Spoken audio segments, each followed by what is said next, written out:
बात उन दिनों की है जब मुगल सल्तनत का सूरज अपने पूरे शबाब पर था। शाम का वक्त था और आगरा के शाही महल के दीवान ए खास में एक महफिल जमी हुई थी। बातों बातों में बुद्धिमानी और चतुराई का जिक्र छिड़ गया। एक दरबारी ने कहा, आलम पनाह, आपकी सल्तनत में बीरबल जैसा बुद्धिमान कोई नहीं। इनकी चतुराई के आगे तो बड़े बड़े ज्ञानी पानी भरते हैं। अकबर मुस्कुराए। उन्हें बीरबल पर नाज तो था, लेकिन साथ ही अपने शहंशाह होने का अभिमान भी था। वो बोले, इसमें कोई शक नहीं कि बीरबल बहुत चतुर है, लेकिन याद रखो, वो मेरा सलाहकार है। एक शहंशाह की नजर पारखी होती है। मैं हीरे और पत्थर में फर्क करना जानता हूं। मुझे कोई मूर्ख नहीं बना सकता, कोई भी नहीं। अकबर ने ये बात इतने आत्मविश्वास और घमंड से कही कि पूरा दरबार शांत हो गया।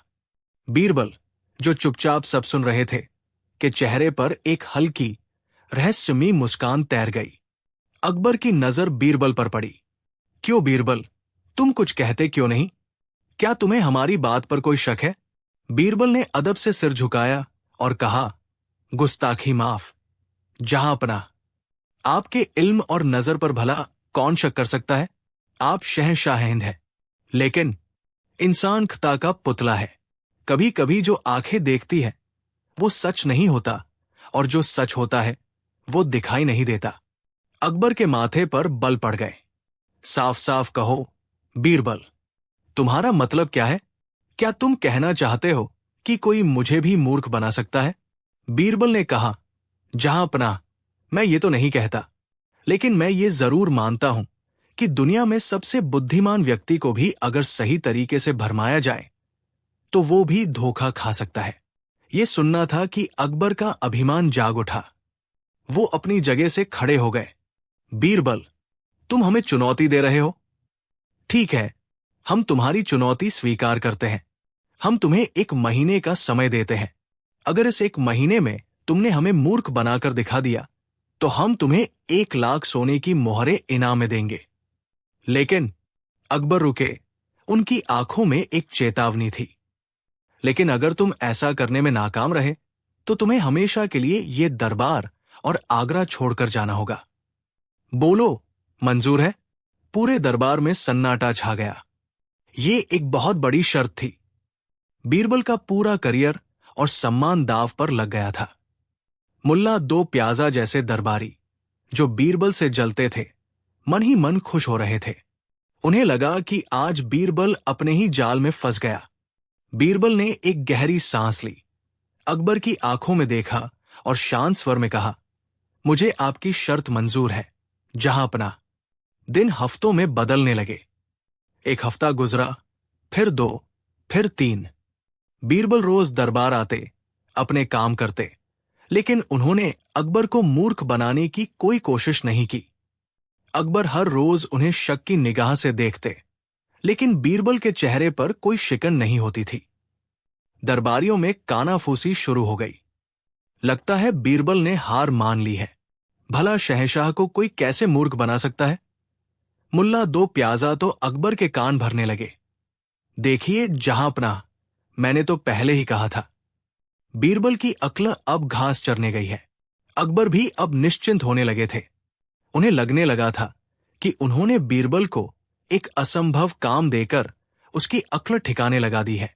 शर्त का आखिरी दिन आ पहुंचा। उस दिन सुबह से ही दरबार में गहमा गहमी थी।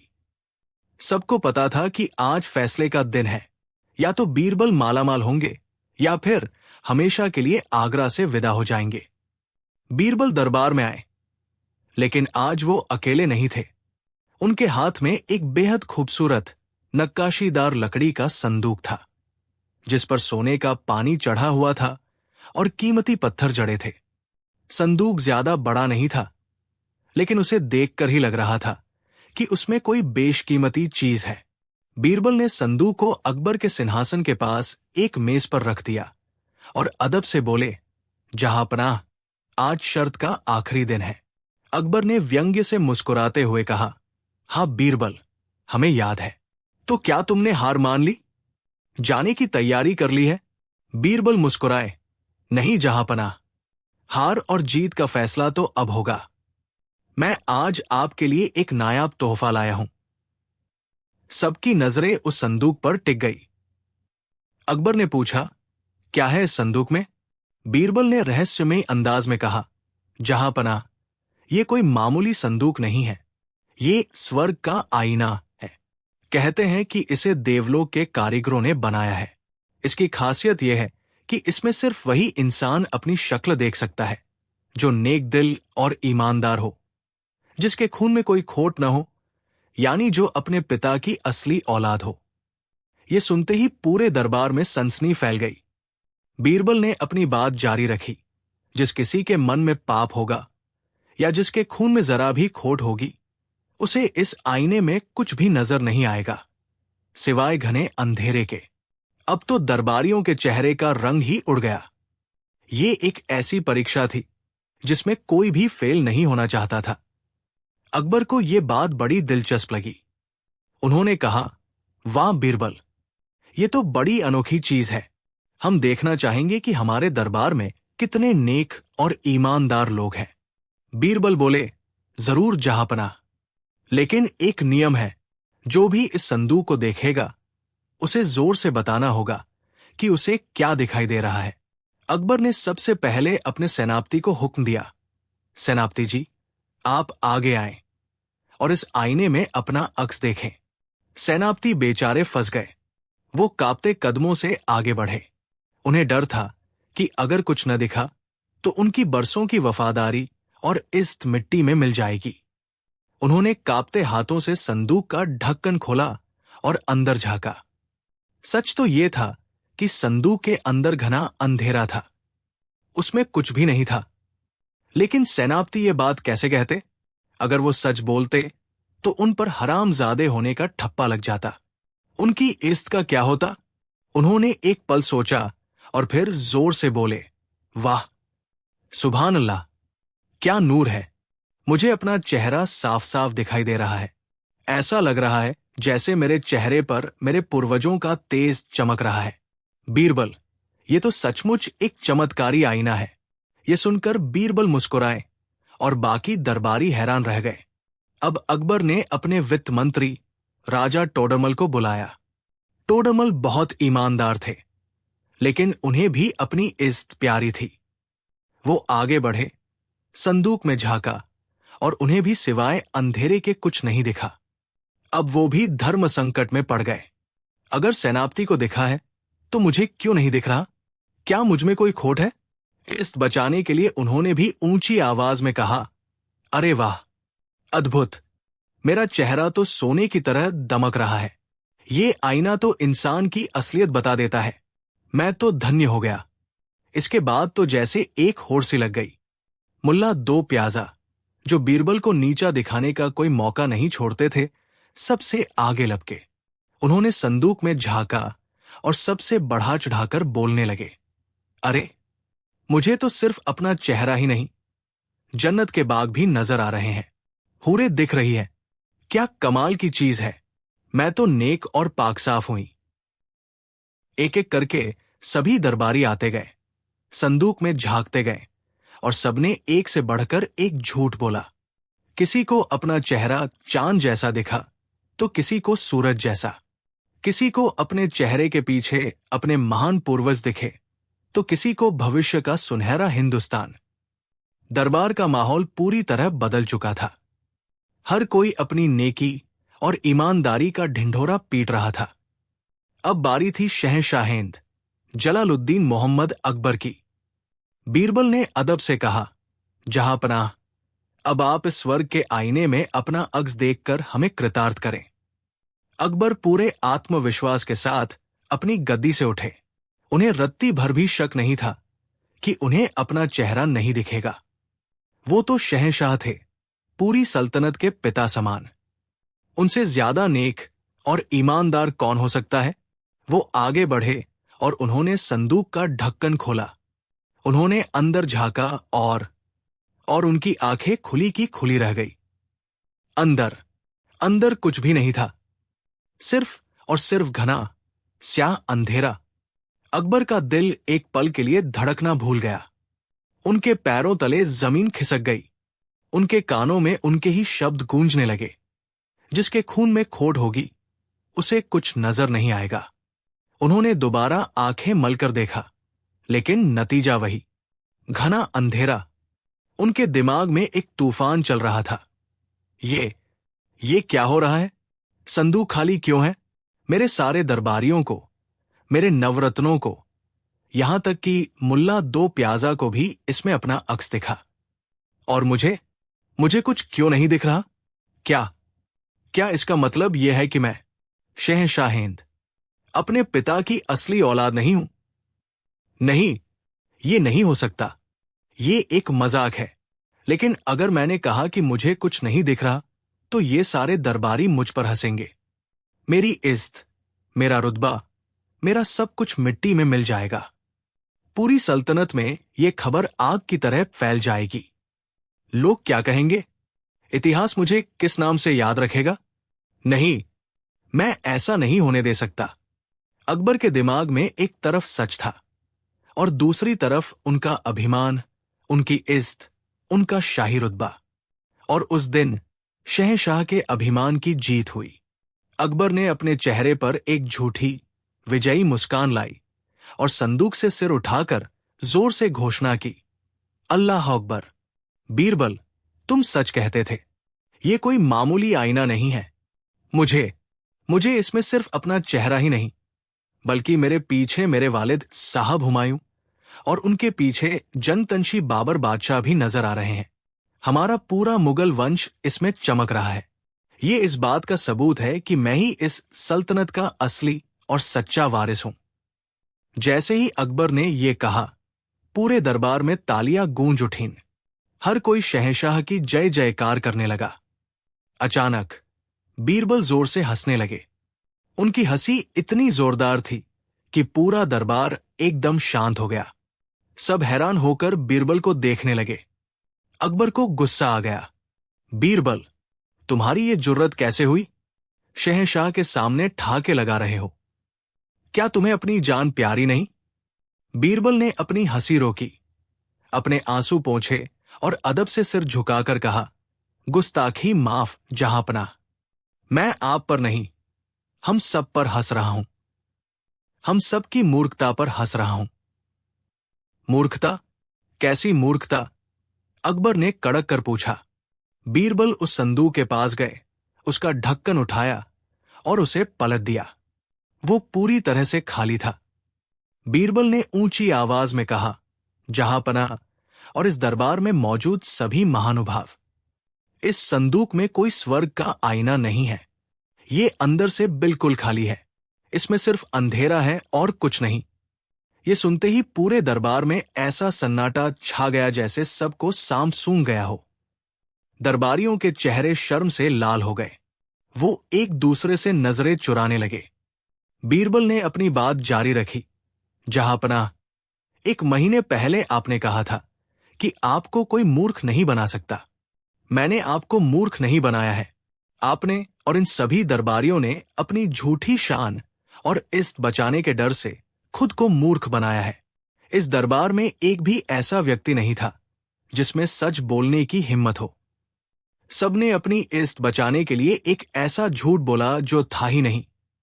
सेनापति जी को अपने पूर्वजों का तेज दिखा, वित्त मंत्री जी को सोने सा चेहरा दिखा, मुल्ला जी को तो जन्नत की हूरें भी दिख गई, और आलम पनाह, आपको तो पूरा मुगल वंश ही नजर आ गया। बीरबल अब अकबर के सामने जाकर खड़े हो गए। जहांपनाह, मैंने आपको यह दिखाने की कोशिश की कि इंसान की सबसे बड़ी कमजोरी उसका अभिमान और समाज में अपनी इज्जत खोने का डर होता है। इसी डर की वजह से बड़ा बुद्धिमान और ताकतवर इंसान भी मूर्ख बन जाता है और सच को जानते हुए भी झूठ का साथ देता है। अब अकबर की आंखों के सामने से अभिमान का पर्दा हट चुका था। उन्हें अपनी गलती का एहसास हो गया था। वो शर्मिंदा थे, लेकिन बीरबल की बुद्धिमानी पर हैरान भी थे। उन्होंने एक ही तीर से न सिर्फ अपनी शर्त जीती, बल्कि पूरे दरबार को और खुद शहंशाह को एक ऐसा सबक सिखाया था जिसे वो जिंदगी भर नहीं भूल सकते थे। अकबर अपनी गद्दी पर वापस बैठ गए। कुछ देर की खामोशी के बाद वो जोर से हंसे। उनकी हंसी में गुस्सा या शर्मिंदगी नहीं, बल्कि अपनी गलती को स्वीकार करने की समझदारी थी। उन्होंने कहा, वाह बीरबल, मान गए। आज तुमने हमें नहीं, हमारे अभिमान को हराया है। तुमने साबित कर दिया कि सबसे बड़ा आईना इंसान का ज़मीर होता है और सबसे बड़ी हिम्मत सच बोलने में होती है। तुम शर्त जीत गए। अकबर ने अपने खजांची को हुक्म दिया कि बीरबल को 1 लाख नहीं, बल्कि 2 लाख सोने की मोहरें इनाम में दी जाएं। तो ये थी वो कहानी जब बीरबल ने अपनी चतुराई से न सिर्फ एक असंभव शर्त जीती, बल्कि शहंशाह अकबर को भी मूर्ख बना दिया। लेकिन इसका मकसद शहंशाह को नीचा दिखाना नहीं, बल्कि उन्हें यह सिखाना था कि अभिमान और डर इंसान को अंधा बना देता है। ये कहानी हमें सिखाती है कि हमें कभी भी सामाजिक दबाव में आकर या अपनी झूठी शान के लिए सच का साथ नहीं छोड़ना चाहिए। कहानी 2। शहंशाह जलालुद्दीन मोहम्मद अकबर का दरबार लगा था।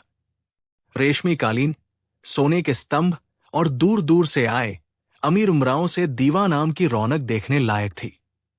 माहौल में एक अजीब सी गंभीरता थी, एक ऐसी खामोशी जो किसी आने वाले तूफान का संकेत दे रही थी।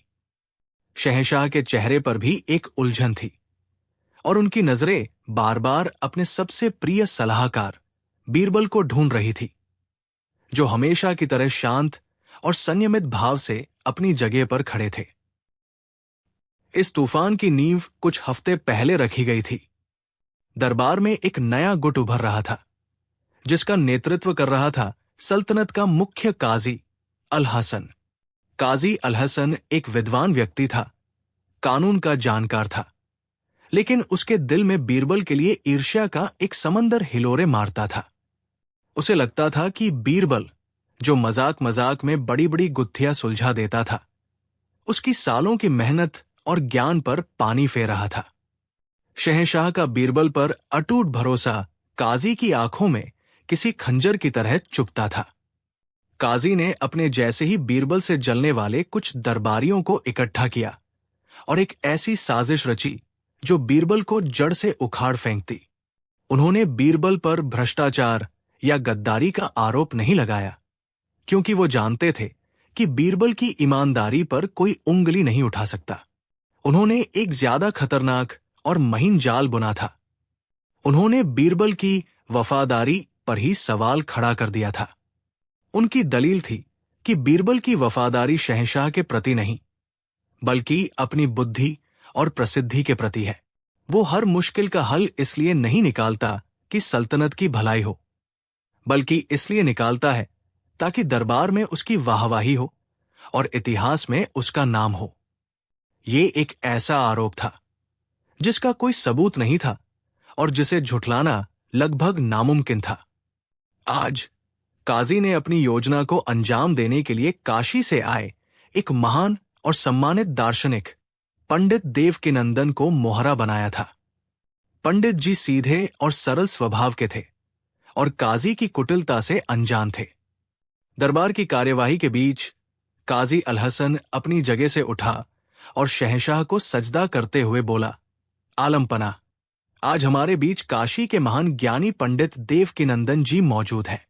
ये कई दिनों से हमारी सल्तनत में है और आपकी न्यायप्रियता के कायल है, लेकिन इनके मन में एक दुविधा है, एक प्रश्न है जो ये पूरे दरबार के सामने रखना चाहते हैं। अकबर ने पंडित जी को सम्मानपूर्वक बोलने की आज्ञा दी। पंडित देवकीनंदन उठे और अपनी मधुर वाणी में बोले, महाराज, मैं कई दिनों से आपके दरबार की कार्यप्रणाली देख रहा हूं। मैंने देखा कि यहां 2 तरह के सेवक हैं। एक वो जो आपकी आज्ञा पर अपनी जान कुर्बान करने के लिए हर पल तैयार रहते हैं, जो सवाल नहीं करते, सिर्फ हुक्म की तामील करते हैं। और दूसरे वो जो अपनी बुद्धि और चतुराई से सल्तनत की सेवा करते हैं। मेरी दुविधा ये है, महाराज, कि इन दोनों में से सच्ची और श्रेष्ठ वफादारी कौन सी है? बिना सोचे समझे दी गई कुर्बानी या सोच समझकर की गई सेवा? ये सवाल सीधे सीधे बीरबल पर एक हमला था। पूरा दरबार समझ गया कि निशाना कौन है। काजी अल हसन ने मौके पर चौका मारा। जहां पनाह, इस पर तो कोई बहस हो ही नहीं सकती। सच्ची वफादारी तो वही है जो एक सिपाही सरहद पर दिखाता है। वो ये नहीं सोचता कि हुक्म सही है या गलत, वो बस अपनी जान दे देता है। वो अपनी बुद्धि का प्रदर्शन नहीं करता, अपनी जान का बलिदान देता है। बुद्धि तो बुद्धि तो अहंकार को भी जन्म दे सकती है। एक बुद्धिमान व्यक्ति अपनी चतुराई के घमंड में ये भी भूल सकता है कि वो किसकी सेवा कर रहा है। एक और दरबारी, जो काजी का साथी था, बोला, बिल्कुल सही काजी साहब, बुद्धि का क्या है? आज इधर है, कल उधर भी हो सकती है, पर जो जान देने को तैयार है, उसकी वफादारी पर कोई शक नहीं कर सकता। बहस छिड़ गई। काजी और उसके साथियों ने जान की कुर्बानी और बिना शर्त आज्ञा पालन को वफादारी का सबसे ऊंचा दर्जा बताया। उन्होंने अपनी बातों से ऐसा माहौल बना दिया कि जो भी बुद्धि की वकालत करता, वो अहंकारी और कम वफादार लगता। उनकी हर दलील, हर उदाहरण अप्रत्यक्ष रूप से बीरबल को कटघरे में खड़ा कर रहा था। अकबर भी इस बहस में उलझ गए थे। एक शासक के तौर पर उन्हें भी ऐसे सिपाही पसंद थे जो बिना सवाल किए मर मिटने को तैयार हों। वो बीरबल की तरफ देख रहे थे, जो अब तक खामोश था। आज पहली बार दरबार में ऐसा लग रहा था कि बीरबल के पास कोई जवाब नहीं है। अगर वो अपनी बुद्धिमानी का बचाव करते हैं तो वो घमंडी साबित होंगे, और अगर वो खामोश रहते हैं तो इसका मतलब होगा कि उन्होंने काजी के आरोपों को स्वीकार कर लिया है। काजी अलहसन की आंखों में जीत की चमक थी। उसे लगा आज उसने बीरबल को हमेशा के लिए चुप करा दिया है। चारों तरफ खामोशी थी। सबकी नजरें सिर्फ एक इंसान पर टिकी थी, बीरबल। बीरबल अपनी जगह से धीरे से उठे। उनके चेहरे पर न कोई घबराहट थी, न कोई गुस्सा। एक शांत झील की तरह वो अड़िग थे। उन्होंने शहंशाह को सजदा किया। आलम पनाह, काजी साहब और बाकी सभी विद्वानों ने वफादारी पर बहुत ही ज्ञानवर्धक बातें कहीं। मैं कोई दार्शनिक नहीं, एक साधारण सेवक हूं। मैं इस गहरी बहस में उलझने की काबिलियत नहीं रखता, लेकिन अगर आप इजाजत दें तो मैं काजी साहब से सिर्फ एक छोटा सा सीधा सा सवाल पूछना चाहता हूं। अकबर ने उत्सुकता से कहा, इजाजत है बीरबल, पूछो। बीरबल अपनी जगह से चले और सीधे काजी अलहसन के सामने जाकर खड़े हो गए। दरबार में मौत जैसा सन्नाटा पसर गया। हर कोई अपनी सांस रोके हुए था। बीरबल ने काजी की आंखों में सीधे देखते हुए अपनी शांत लेकिन दमदार आवाज में पूछा, काजी साहब, मान लीजिए एक दुर्भाग्यपूर्ण दिन शहंशाह सलामत एक गहरे अंधे कुएं के किनारे टहल रहे हैं। अचानक उनका पैर फिसलता है और वो कुएं में गिरने ही वाले हैं। उस वक्त वहां पर शहंशाह के दो परम वफादार सेवक मौजूद हैं। आप भी वही खड़े सब देख रहे हैं। बीरबल एक पल के लिए रुके ताकि उनकी कही बात हर किसी के जहन में उतर जाए। पहला सेवक, जिसकी वफादारी पर कोई सवाल नहीं, जो बिना सोचे समझे अपनी जान देने में यकीन रखता है। जैसे ही वो शहंशाह को गिरते हुए देखता है, वो अपनी वफादारी साबित करने के लिए शहंशाह सलामत की जय का नारा लगाता है और शहंशाह के साथ ही उस कुएं में छलांग लगा देता है ताकि वो अपने मालिक के साथ ही मर सके। दरबार में एक सिहरन सी दौड़ गई। बीरबल ने अपनी बात जारी रखी, और वही दूसरा सेवक है जो अपनी बुद्धि से काम लेता है। वो कुएं में नहीं कूदता, इसके बजाय वो एक पल भी गवाए बिना पूरी ताकत से आगे लपकता है। शहंशाह का कसकर पहना हुआ दुपट्टा या जामा पकड़ता है और उन्हें पीछे की ओर खींच लेता है। वो शहंशाह को गिरने से बचा लेता है। अब बीरबल की आवाज में लोहे जैसी खनक थी। उन्होंने अपनी उंगली काजी की तरफ उठाते हुए अपना अंतिम और निर्णायक सवाल पूछा, काजी साहब, अब आप मुझे, शहंशाह को और इस पूरे दरबार को ईमानदारी से सिर्फ इतना बता दीजिए कि अगर उस वक्त आपको उन दोनों में से कोई एक सेवक बनने का मौका मिले तो आप कौन सा सेवक बनना पसंद करेंगे? सवाल खत्म होते ही दरबार में सन्नाटा नहीं, बल्कि एक विस्फोट हुआ। एक ऐसा विस्फोट जिसमें कोई आवाज नहीं थी, लेकिन जिसने काजी अल हसन और उसके साथियों के पूरे वजूद को हिलाकर रख दिया था। ये एक सवाल नहीं था, ये एक आईना था जिसमें काजी को अपनी पूरी साजिश नंगी नजर आ रही थी। काजी अल हसन का चेहरा सफेद पड़ गया, उसके होंठ खुले, लेकिन कोई आवाज नहीं निकली। वो क्या जवाब देता? अगर वो कहता कि वो पहला सेवक बनना चाहेगा जो शहंशाह के साथ कुएं में कूद गया, तो वो दरबार का सबसे बड़ा मूर्ख साबित होता, जो अपने मालिक को बचाने के बजाय उसके साथ मरना पसंद करता।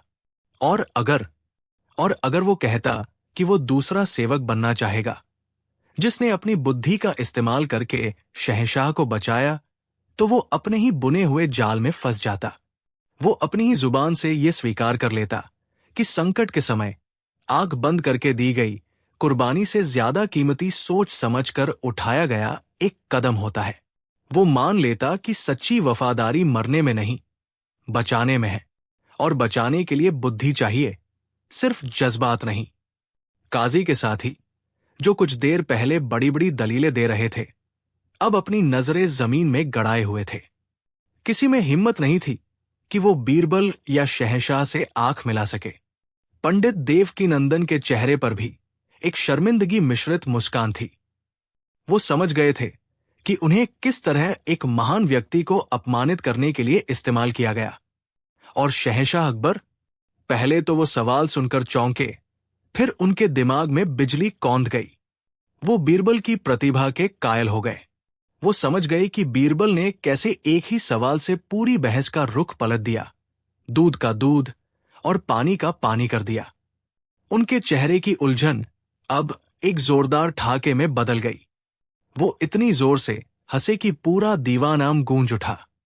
हंसी रोककर वो अपनी गद्दी से उठे, बीरबल के पास आए और उसका कंधा थपथपाते हुए बोले, बीरबल, आज तुमने कुछ कहा नहीं, लेकिन सबको सब कुछ समझा दिया। फिर वो काजी अल हसन की तरफ मुड़े, जिनकी हालत किसी हारे हुए सिपाही जैसी थी। अकबर ने कहा, काजी साहब, आपके सवाल का जवाब मिल गया। वफादारी का मतलब आंखें बंद कर लेना नहीं होता। वफादारी का मतलब होता है आंखें खुली रखना, ये देखना कि शहंशाह और सल्तनत के लिए क्या सही है और क्या गलत, और फिर अपनी पूरी बुद्धि और ताकत उसे सही रास्ते पर रखने के लिए लगा देना। बीरबल यही करता है। उस दिन के बाद दरबार में फिर कभी किसी ने बीरबल की वफादारी पर सवाल उठाने की हिम्मत नहीं की, क्योंकि बीरबल ने साबित कर दिया था कि कभी कभी हजारों दलीलों का जवाब देने के लिए सिर्फ एक सही सवाल ही काफी होता है। एक ऐसा सवाल जो सामने वाले को खामोश नहीं, निरुत्तर कर दे। कहानी 3। शहंशाह अकबर के दरबार की शामें अक्सर रोशन और गुलजार हुआ करती थी, लेकिन उन रोशनियों के पीछे कुछ साए भी पलते थे। ये साए थे हसद के, जलन के और उस कड़वाहट के जो इंसान के दिल में तब पैदा होती है जब वो किसी और को खुद से ज्यादा काबिल और सम्मानित होते हुए देखता है। और इन सायों का सबसे घना अंधेरा जिसके दिल में था, वो था मुल्ला दो प्याजा। मुल्ला दो प्याजा, जो खुद को शहंशाह का एक वफादार और बुद्धिमान सलाहकार समझता था, बीरबल की बढ़ती हुई शोहरत से अंदर ही अंदर सुलगता रहता था। उसे ये बात हजम ही नहीं होती थी कि शहंशाह हर छोटे बड़े मसले पर बीरबल से सलाह क्यों लेते हैं। जब भी बीरबल अपनी किसी चतुराई से दरबार का दिल जीतते, तो तालियों की गड़गड़ाहट मुल्ला के कानों में पिघले हुए शीशे की तरह उतरती थी। उसकी हर रात इसी सोच में कटती थी कि कैसे बस एक बार वो बीरबल को शहंशाह और पूरे दरबार की नजरों में ऐसा गिराएं कि वो फिर कभी उठ न सके। उसने कई छोटी मोटी चालें चली, बीरबल को फंसाने के लिए कई जाल बिछाए, लेकिन बीरबल हर बार मछली की तरह फिसल कर निकल जाता और मुल्ला हाथ मलता रह जाता। लेकिन इस बार मुल्ला ने एक ऐसी चाल सोची थी, एक ऐसा मकनजाल बुना था जिसे वो शाहमात की चाल कहता था। एक ऐसी चाल जिसका कोई तोड़ नहीं था, क्योंकि ये हकीकत की जमीन पर नहीं बल्कि ख्वाबों के आसमान में लड़ी जानी थी। एक शाम मुल्ला ने अपने कुछ भरोसेमंद बीरबल से जलने वाले दरबारियों को अपनी हवेली पर बुलाया। जाम का दौर चल रहा था, लेकिन मुल्ला के चेहरे पर एक अजीब सी शांति और आत्मविश्वास था। एक दरबारी बोला, मुल्ला जी, आप कुछ दिनों से बड़े पुरसुकून लग रहे हैं। क्या बीरबल के खिलाफ कोई नई तरकीब सोची है? मुल्ला रहस्यमयी ढंग से मुस्कुराया। तरकीब नहीं, इसे कयामत कहो। इस बार हम बीरबल पर हकीकत से वार नहीं करेंगे, हम उस पर ख्वाब से हमला करेंगे। एक ऐसा ख्वाब जिसे न वो झुठला पाएगा और न ही कबूल कर पाएगा। दोनों ही सूरतों में उसकी हार तय है। सबकी आंखों में उत्सुकता दौड़ गई। मुल्ला ने अपनी योजना का खुलासा किया। मैं कल भरे दरबार में शहंशाह से अर्ज करूंगा कि मुझे रात एक ख्वाब आया, एक बेहद सच्चा और रूहानी ख्वाब। उस ख्वाब में मैंने देखा कि बीरबल मेरे पास आया और उसने मुझे अपना उस्ताद यानी गुरु माना। उसने मेरे पैरों में गिरकर कहा कि मुल्ला जी, आपकी बुद्धिमानी के आगे मैं कुछ भी नहीं हूं। आज से आप मेरे गुरु हुए और गुरु दक्षिणा के तौर पर उसने मुझे 1000 सोने की मोहरें देने का वादा किया। यह सुनकर एक दरबारी हंस पड़ा। हा हा हा, मुल्ला जी, ये तो मजाक है। बीरबल इसे सिरे से खारिज कर देगा। वो कहेगा कि ये आपका मनगढ़ंत ख्वाब है। मुल्ला की आंखों में एक शातिर चमक उभरी। यही तो मेरी चाल है, नादान दोस्त। वो कैसे खारिज करेगा? क्या कोई किसी के ख्वाब को झूठा साबित कर सकता है? मैं कहूंगा कि यह ख्वाब मुझे फज्र की नमाज के वक्त आया, जब आसमान से फरिश्ते उतरते हैं और देखे गए ख्वाब सच्चे होते हैं। मैं अपनी बात को साबित करने के लिए तुम सबको गवाह बनाऊंगा। तुम सब दरबार में कहोगे कि मैंने सुबह ही तुम्हें इस ख्वाब के बारे में बता दिया था। जब इतने लोग एक ही बात कहेंगे तो शहंशाह को भी मेरी बात में वजन नजर आएगा। अब सबको मुल्ला की चाल की गहराई समझ आई। अब सोचो, मुल्ला ने अपनी बात आगे बढ़ाई। बीरबल के पास 2 ही रास्ते होंगे। अगर वो कहता है कि यह ख्वाब झूठा है, तो भी वो ये साबित नहीं कर पाएगा। दरबार में एक अजीब स्थिति बन जाएगी। लेकिन अगर शहंशाह के दबाव में या अपनी इज्जत बचाने के लिए वो इस बात को मान लेता है, तो उसकी दोहरी हार होगी। पहला, वो भरे दरबार में मुझे अपना उस्ताद मानेगा, जिससे उसकी इज्जत मिट्टी में मिल जाएगी। दूसरा, उसे 1000 सोने की मोहरें भी गंवानी पड़ेंगी। वो जो भी करेगा, फंसेगा। साजिश तैयार थी। अगले दिन का सूरज मुल्ला 2 प्याजा के लिए जीत की खबर और बीरबल के लिए अपमान की शाम लेकर उगने वाला था। अगले दिन दीवान आम अपनी पूरी शान से लगा हुआ था। शहंशाह अकबर अपने तख्त पर विराजमान थे। कार्यवाही चली रही थी कि मुल्ला 2 प्याजा अचानक अपनी जगह से उठा और बेहद संजीदा चेहरा बनाकर बोला, गुस्ताखी माफ। जहांपना, आज मैं दरबार का कीमती वक्त एक निजी मसले के लिए लेना चाहता हूं। अकबर ने हैरानी से पूछा, क्या बात है मुल्ला जी? आप कुछ परेशान लग रहे हैं। मुल्ला ने एक गहरी आह भरी। जहांपना, परेशानी नहीं, हैरत है। आज सुबह जब मैं नमाज के बाद ध्यान में था, तो मुझे पिछली रात आया एक अद्भुत ख्वाब याद आया। इतना सच्चा और साफ ख्वाब मैंने अपनी जिंदगी में कभी नहीं देखा। दरबार में कानाफूसी शुरू हो गई। मुल्ला ने बीरबल की तरफ एक तिरछी नजर से देखा और बोला, जहांपना, मैंने ख्वाब में देखा कि आपके नवरत्न मेरे अजीज दोस्त बीरबल मेरे घर तशरीफ लाए हैं। उनका चेहरा ज्ञान की प्यास से व्याकुल था। उन्होंने मेरे सामने हाथ जोड़कर कहा, मुल्ला जी, मैं आपकी अक्ल और हाजिर जवाबी का कायल हूं। आज मैं अपनी हार और आपका बड़पन स्वीकार करता हूं। आप मेरे उस्ताद हैं और मैं आपका शागिर्द। जहांपना, इतना ही नहीं, उन्होंने अपनी इस शागिर्दी को साबित करने के लिए मुझे गुरुदक्षिणा के रूप में 1000 सोने की मोहरें देने का वादा भी किया। ये सुनते ही पूरे दरबार में सन्नाटा छा गया। ये एक अविश्वसनीय और हास्यास्पद दावा था। कुछ लोग दबी जुबान में हंसने लगे, लेकिन मुल्ला का चेहरा इतना गंभीर था कि हंसी भी रुक गई। अकबर भी हैरान थे। उन्होंने बीरबल की तरफ देखा, जिनके चेहरे पर कोई भाव नहीं था सिवाय एक हल्की सी मुस्कान के। अकबर ने कहा, मुल्ला जी, ख्वाब तो ख्वाब होते हैं, उन्हें इतनी गंभीरता से क्यों ले रहे हैं? मुल्ला ने तुरंत कहा, नहीं जहांपनाह, ये कोई आम ख्वाब नहीं था, ये एक इशारा है, और अपनी बात को पुख्ता करने के लिए मेरे पास गवाह भी है। मुल्ला के इशारे पर उसके 2-3 दरबारी साथी आगे आए और तस्दीक की कि हां, मुल्ला जी ने सुबह ही उन्हें इस ख्वाब के बारे में बताया था। अब मामला थोड़ा गंभीर हो गया था। अकबर ने बीरबल से पूछा, बीरबल, तुम इस बारे में क्या कहना चाहोगे? क्या मुल्ला जी का ख्वाब सच्चा है? अब सबकी नजरें बीरबल पर थी। मुल्ला दो प्याजा की आंखों में जीत की चमक थी। उसे लगा, अब बीरबल या तो झुकेगा या टूटेगा।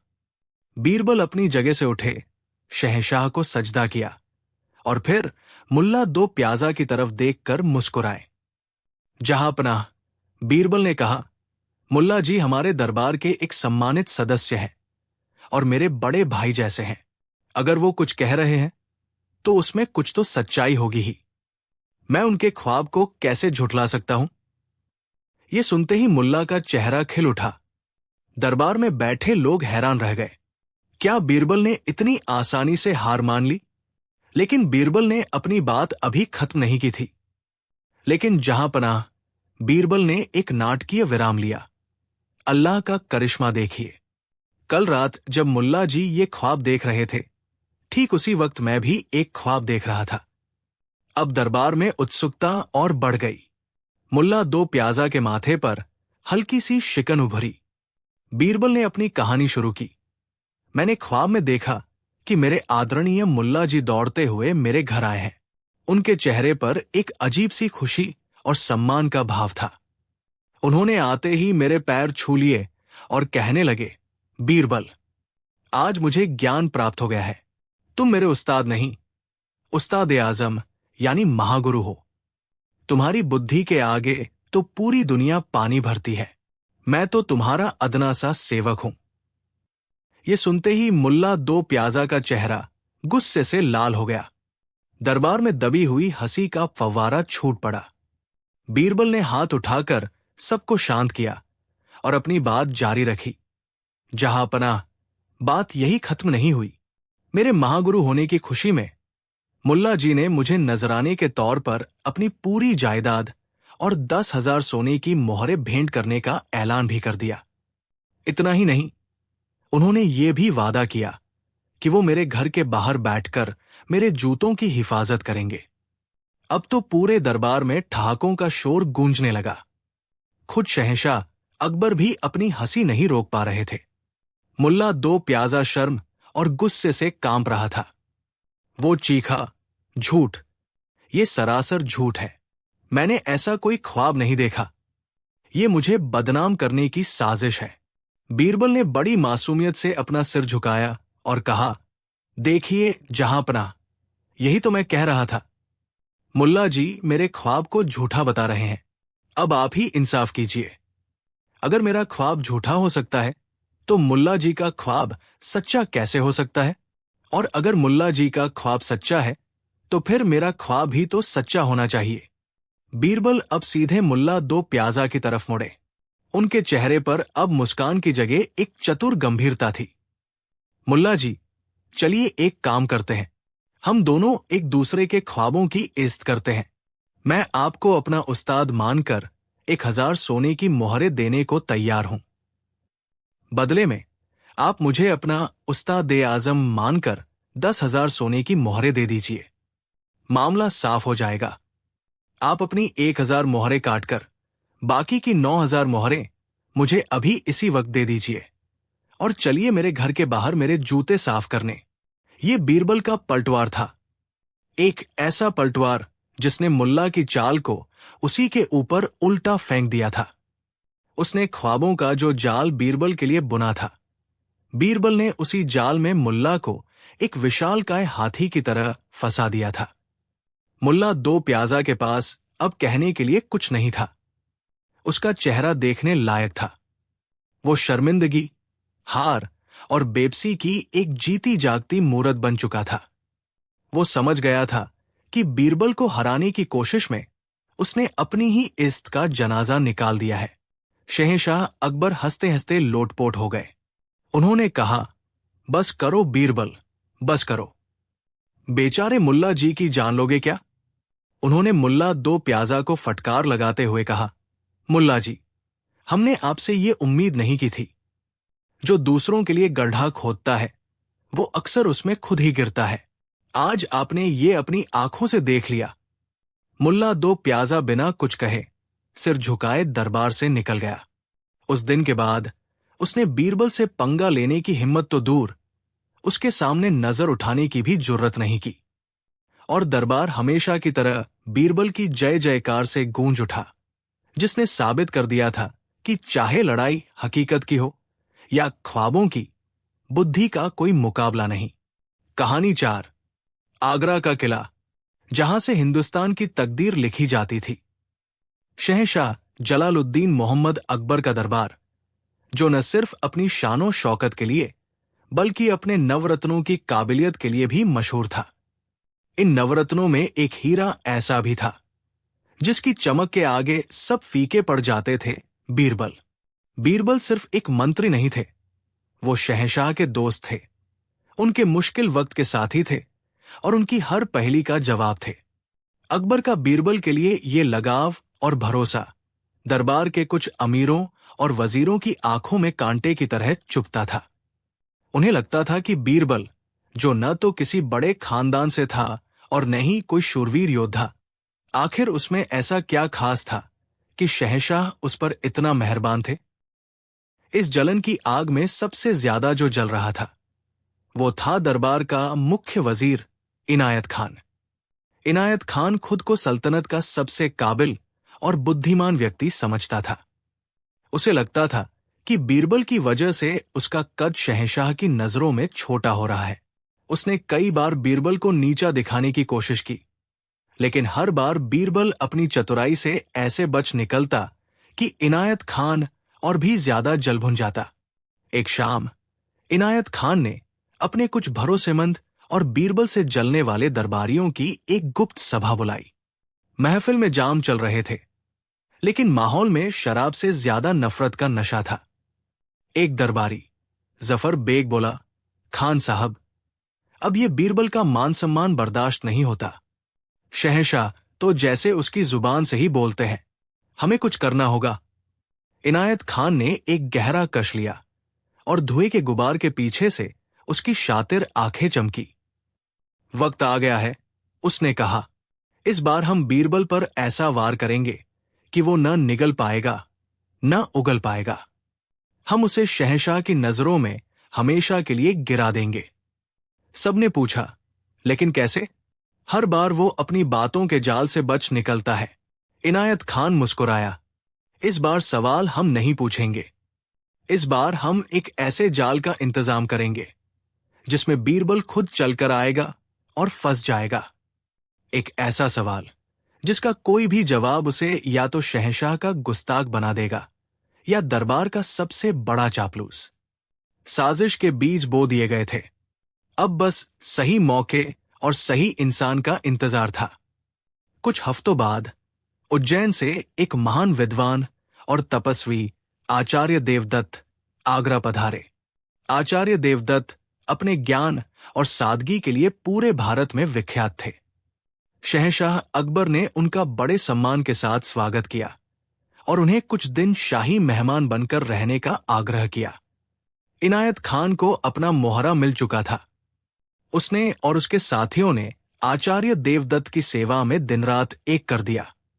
वो उनके आगे पीछे घूमते, उनके ज्ञान की तारीफ करते और बड़ी चालाकी से बीरबल के खिलाफ उनके कान भरने लगे। एक दिन इनायत खान ने बड़े अदब से आचार्य से कहा, आचार्य जी, आपने हमारे शहंशाह की तारीफ सुनी होगी, पर हम चाहते हैं कि आप उनकी सल्तनत के सबसे बुद्धिमान व्यक्ति यानी बीरबल की बुद्धिमानी को भी परखें। आचार्य देवदत्त भोले स्वभाव के थे, वो इस साजिश को समझ न सके। उन्होंने कहा, अवश्य, ज्ञान की परख तो होनी ही चाहिए। इनायत खान ने अपनी चाल चली तो कल भरे दरबार में आप बीरबल से 3 सीधे और सरल सवाल पूछिएगा। इन सवालों से उनकी और हमारे शहंशाह की महानता का भी पता चल जाएगा। सवाल ऐसे हैं कि जिनका जवाब सिर्फ एक सच्चा ज्ञानी ही दे सकता है। आचार्य ने पूछा, क्या सवाल है? इनायत खान ने अपने जहरीले शब्द आचार्य के कानों में घोले। आप बीरबल से पूछिएगा। पहला, शहंशाह हिंद को सबसे ज्यादा क्या पसंद है? दूसरा, शहंशाह को सबसे ज्यादा नफरत किस चीज से है? और तीसरा, शहंशाह का सबसे बड़ा डर क्या है? यह सुनकर आचार्य को लगा कि ये तो बड़े गहरे और दार्शनिक सवाल है। वो इस बात से अनजान थे कि ये एक दलदल था। अगर बीरबल कहता कि शहंशाह को अपनी ताकत पसंद है तो वो घमंडी साबित होते। अगर कहता कि सल्तनत पसंद है तो ये चापलूसी होती। नफरत के जवाब में अगर वो दुश्मनों का नाम लेता तो ये आम बात होती। और डर, एक शहंशाह का डर बताना उसकी तौहीन करने जैसा था। हर जवाब एक कुआं था जिसमें बीरबल को गिरना ही था। अगले दिन दीवान खास खचाखच भरा हुआ था। शहंशाह अकबर अपने तख्त पर विराजमान थे। बीरबल समेत सभी नवरत्न अपनी अपनी जगह पर थे। इनायत खान और उसके साथियों के चेहरे पर एक कुटिल मुस्कान थी। उन्हें अपनी जीत का पूरा यकीन था। दरबार की कार्यवाही शुरू हुई। तभी आचार्य देवदत्त अपनी जगह से उठे और शहंशाह से कुछ पूछने की इजाजत मांगी। अकबर ने उन्हें बड़े सम्मान से अनुमति दी।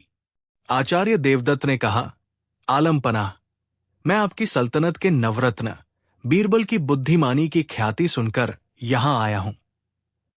मैं उनकी प्रज्ञा को परखने के लिए उनसे 3 प्रश्न पूछना चाहता हूं, यदि आप अनुमति दें। अकबर मुस्कुराए। उन्हें ऐसे बौद्धिक खेल पसंद थे।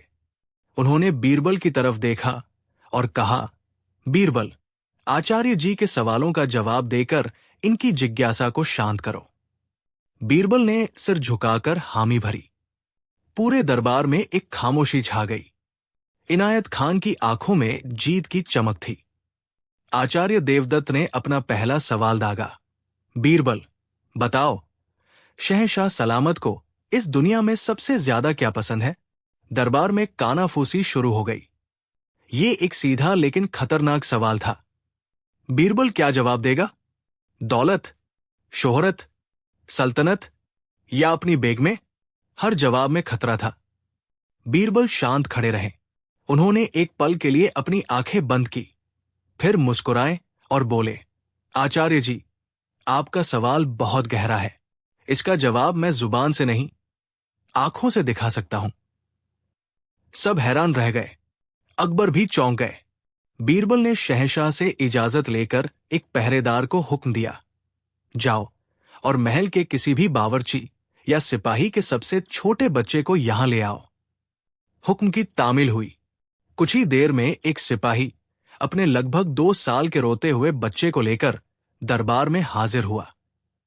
बच्चा अपनी मां से दूर होकर जोर जोर से रो रहा था।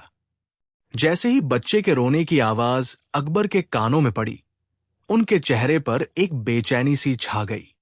वो अपने तख्त से उठ खड़े हुए, बच्चे के पास गए, उसे सिपाही की गोद से लिया और उसे प्यार से सहलाने लगे। वो उसे ऊपर उछालते, मीठी बातें करते।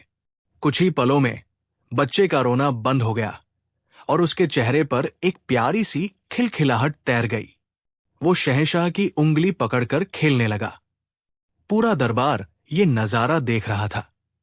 बीरबल ने आचार्य देवदत्त की ओर मुड़कर कहा, आचार्य जी, आपके पहले सवाल का जवाब आपकी नजरों के सामने है। शहंशाह को सबसे ज्यादा पसंद है अपनी प्रजा के बच्चे की मुस्कान। जब उनकी सल्तनत का एक मासूम बच्चा भी मुस्कुराता है तो शहंशाह का दिल बाग बाग हो जाता है। यही उनकी सबसे बड़ी दौलत और सबसे बड़ी पसंद है। ये जवाब सुनकर पूरा दरबार सन्न रह गया। ये न तो चापलूसी थी, न ही गुस्ताखी। ये एक ऐसा सच था जिसने सीधे सबके दिलों को छू लिया। अकबर की आंखों में बीरबल के लिए सम्मान और भी बढ़ गया।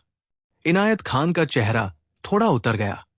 आचार्य देवदत्त भी बहुत प्रभावित हुए।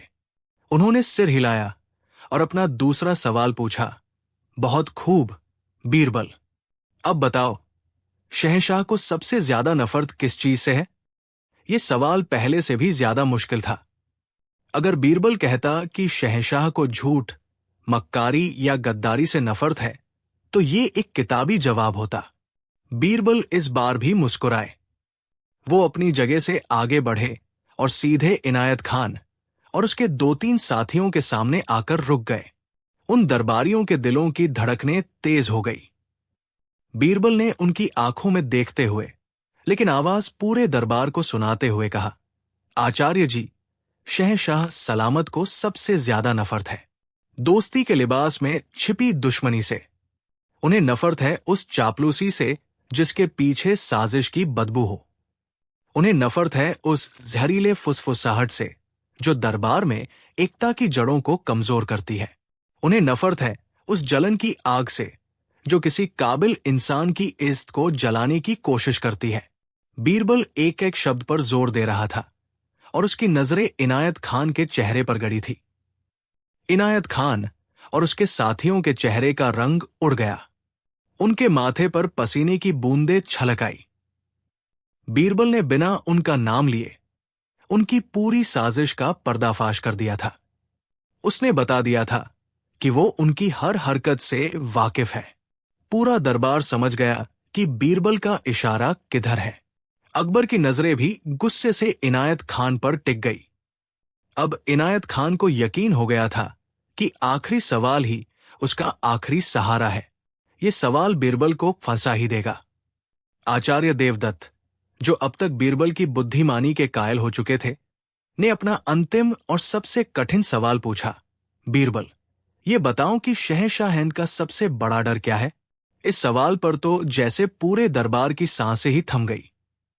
एक शहंशाह जो अजेय हो, जिसके नाम से दुनिया कांपती हो, उसका डर बताना, ये तो सीधे सीधे शहंशाह की शान में गुस्ताखी थी।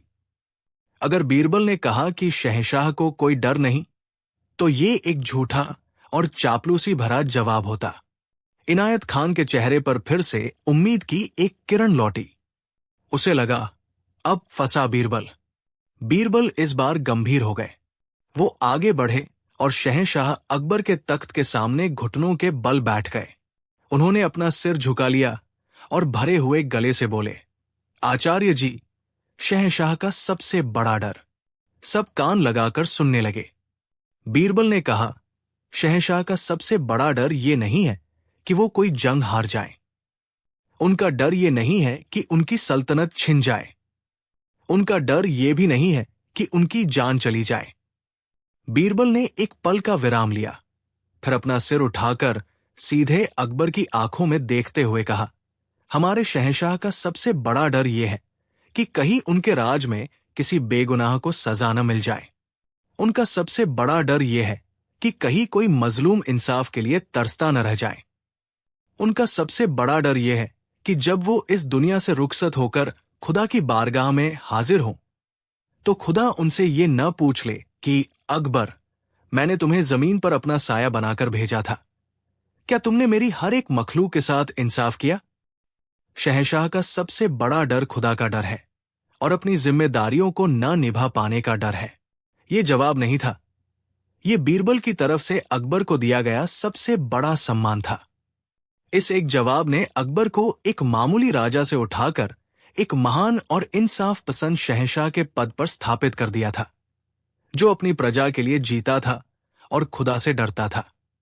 अकबर अपनी गद्दी पर बैठे बैठे भावुक हो गए। उनकी आंखों में पानी भर आया। पूरा दरबार बीरबल की जय जयकार कर उठा। आचार्य देवदत्त अपनी जगह से उठे, बीरबल के पास आए और उन्हें गले लगा लिया।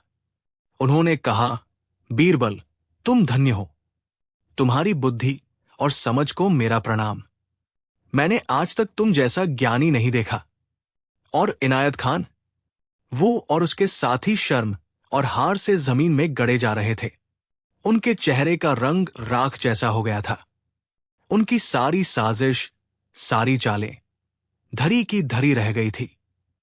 बीरबल ने न सिर्फ उनके सवालों का जवाब दिया था, बल्कि उनके घिनौने चेहरों से नकाब भी उतार दिया था।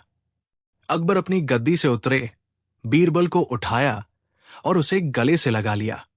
उन्होंने इनायत खान की तरफ एक सर्द निगाह से देखा, एक ऐसी निगाह जिसमें आने वाले तूफान का संकेत था। फिर वो मुस्कुराते हुए बोले, कुछ लोगों को लगता है कि बीरबल सिर्फ हाजिर जवाब है, लेकिन आज सबने देख लिया कि बीरबल इस सल्तनत की रूह को समझता है। उस दिन के बाद दरबारियों की फिर कभी हिम्मत नहीं हुई कि वो बीरबल के खिलाफ कोई साजिश रच सके, क्योंकि वो जान गए थे कि बीरबल की बुद्धि का सूरज इतना तेज है कि जो भी उसे ढकने की कोशिश करेगा उसी का हाथ जल जाएगा। कहानी 5। बात उन दिनों की है जब आगरा में एक खबर आग की तरह फैल गई। खबर थी कि हिमालय की कंदराओं में सैकड़ों वर्षों तक तपस्या करने के बाद एक महान सिद्ध पुरुष योगी कल्याणनाथ ने समाधि तोड़ी है और वो जन कल्याण के लिए आगरा पधारे हैं। उनके बारे में तरह तरह की बातें फैल रही थी। कोई कहता कि वो हवा में उड़ सकते हैं, कोई कहता कि वो पानी पर चल सकते हैं। किसी का मानना था कि वो भूत, भविष्य और वर्तमान तीनों कालों को देख सकते हैं, और किसी का दावा था कि उनकी एक नजर से किसी भी बीमार का रोग दूर हो जाता है। योगी कल्याणनाथ ने आगरा के बाहर यमुना नदी के किनारे एक विशाल वटवृक्ष के नीचे अपना डेरा जमाया। उनके लंबे लंबे जटाजूट, शेर की खाल का आसन, आंखों में एक अजीब सा तेज और चेहरे पर एक रहस्यमयी मुस्कान थी। वो बहुत कम बोलते थे, लेकिन जब भी बोलते तो उनकी बातों में ऐसा जादू होता कि सुनने वाला मंत्रमुग्ध हो जाता। देखते ही देखते उनके डेरे पर अमीरों और गरीबों, मंत्रियों और आम लोगों की भीड़ लगने लगी। लोग अपनी अपनी समस्याएं लेकर आते और योगी कल्याणनाथ अपनी सिद्धियों और चमत्कारों से उन्हें दूर करने का दावा करते। किसी की खोई हुई चीज मिल जाती, किसी का रुका हुआ काम बन जाता। योगी का यश चारों दिशाओं में फैलने लगा। धीरे धीरे ये खबर शहंशाह अकबर के कानों तक भी पहुंची। अकबर खुद भी साधु संतों और फकीरों का बहुत सम्मान करते थे। उन्होंने फैसला किया कि वो भी इस महान योगी के दर्शन करने जाएंगे। अगले दिन शहंशाह अकबर, बीरबल और कुछ खास दरबारियों के साथ भेष बदलकर योगी कल्याणनाथ के डेरे पर पहुंचे। वहां का नजारा देखने लायक था। हजारों की भीड़ थी और लोग योगी के चरणों में सोने चांदी और कीमती तोहफों के ढेर लगा रहे थे। योगी अपनी आंखें बंद किए ध्यान में लीन थे। उनके चेहरे पर एक ऐसा अहंकार का भाव था जैसे वो खुद को ईश्वर से कम न समझते हों। अकबर ने आगे बढ़कर योगी को प्रणाम किया। जैसे ही योगी ने आंखें खोली, उन्होंने अकबर को पहचान लिया, भले ही वो साधारण कपड़ों में थे। आइए शहंशाहेंद, योगी ने एक गहरी आवाज में कहा, हम जानते थे कि आप आएंगे। इस तपस्वी की कुटिया में आपका स्वागत है। अकबर ये देखकर हैरान रह गए कि योगी ने उन्हें पहचान कैसे लिया। उनका विश्वास योगी पर और भी गहरा हो गया। अकबर ने हाथ जोड़कर कहा, महात्मन, हमने आपके चमत्कारों के बहुत चर्चे सुने हैं। हम चाहते हैं कि आप हमारे महल पधारें और हमें भी अपनी कृपा का पात्र बनाएं। योगी के चेहरे पर एक कुटिल मुस्कान आई। उन्होंने कहा, राजन, हम फकीर लोग हैं, हमें महलों की शानो शौकत से क्या लेना देना। हम तो यहीं इस पेड़ के नीचे भले, लेकिन अगर आपकी इतनी ही इच्छा है तो हम जरूर आएंगे। पर हमारी एक शर्त है। क्या शर्त, योगी जी? अकबर ने पूछा। हम आपके महल में तभी प्रवेश करेंगे जब आप हमारे हर सवाल का जवाब देंगे और हमारी हर आज्ञा का पालन करेंगे। क्या आपको मंजूर है? अकबर ने बीरबल की तरफ देखा। बीरबल की आंखों में एक अजीब सी शंका थी, लेकिन शहंशाह के विश्वास के आगे वो चुप रहे। अकबर ने योगी की शर्त मान ली। अगले दिन योगी कल्याणनाथ का शाही जुलूस के साथ महल में आगमन हुआ। उन्हें सबसे कीमती अतिथिगृह में ठहराया गया। उनकी सेवा में कोई कमी नहीं रखी गई। दरबार लगा। योगी कल्याणनाथ को शहंशाह के बराबर एक ऊंचा आसन दिया गया। उनका अहंकार अब 7वें आसमान पर था। उन्होंने दरबारियों पर एक नजर डाली और बीरबल पर आकर उनकी नजर रुक गई। वो समझ गए थे कि अगर उनके रास्ते में कोई कांटा है तो वो यही व्यक्ति है। योगी ने अपनी सिद्धियों का प्रदर्शन शुरू किया। उन्होंने हवा में हाथ लहराकर एक सोने का सिक्का प्रकट कर दिया। फिर उन्होंने पानी से भरे एक बर्तन में हाथ डाला और उसे खुशबूदार शरबत में बदल दिया। पूरा दरबार वाह वाह कर उठा। अकबर की आंखें भी श्रद्धा से झुकी जा रही थी। सिर्फ एक व्यक्ति था जिसके चेहरे पर कोई हैरानी नहीं थी, बीरबल। वो शांत बैठे सब कुछ देख रहे थे, जैसे किसी जादूगर का तमाशा देख रहे हों। योगी ने बीरबल की शांति को भांप लिया। उन्होंने सीधे बीरबल को चुनौती देने का फैसला किया। अकबर, योगी ने कहा, आपके दरबार में सब लोग तो हमारी सिद्धियों को मान रहे हैं, लेकिन लगता है आपके ये मंत्री बीरबल कुछ शंका में है। सबकी नजरें बीरबल पर टिक गई। बीरबल ने बड़ी विनम्रता से कहा, नहीं महात्मन, शंका कैसी? आप तो सिद्ध पुरुष है। मैं तो बस आपकी महानता को समझने की कोशिश कर रहा हूं। योगी हंसे, समझने की नहीं, परखने की कोशिश करो बीरबल। हम तुम्हें मौका देते हैं, तुम हमसे कुछ भी मांगो, हम अपनी शक्तियों से उसे इसी वक्त तुम्हारे सामने प्रकट कर देंगे। ये एक सीधी चुनौती थी। मुल्ला दो प्याजा जैसे दरबारी खुश हो गए। उन्हें लगा कि आज बीरबल की अक्ल पर योगी की सिद्धि भारी पड़ेगी। बीरबल अपनी जगह से उठे। उन्होंने योगी को प्रणाम किया और कहा, योगी जी, आप तो सर्वज्ञानी हैं, आप तो मन की बात भी जान लेते होंगे। मैं आपसे क्या मांगूं? आप तो खुद ही जानते हैं कि मेरे मन में क्या है। आप वही चीज प्रकट कर दीजिए जो मैं इस वक्त सबसे ज्यादा सोच रहा हूं।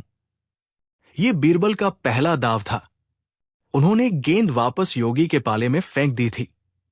अब अगर योगी सच में मन की बात जानते थे तो उन्हें बताना पड़ता, और अगर नहीं जानते थे तो उनका पाखंड खुल जाता। योगी एक पल के लिए सक्का गया। उसका चेहरा थोड़ा पीला पड़ गया।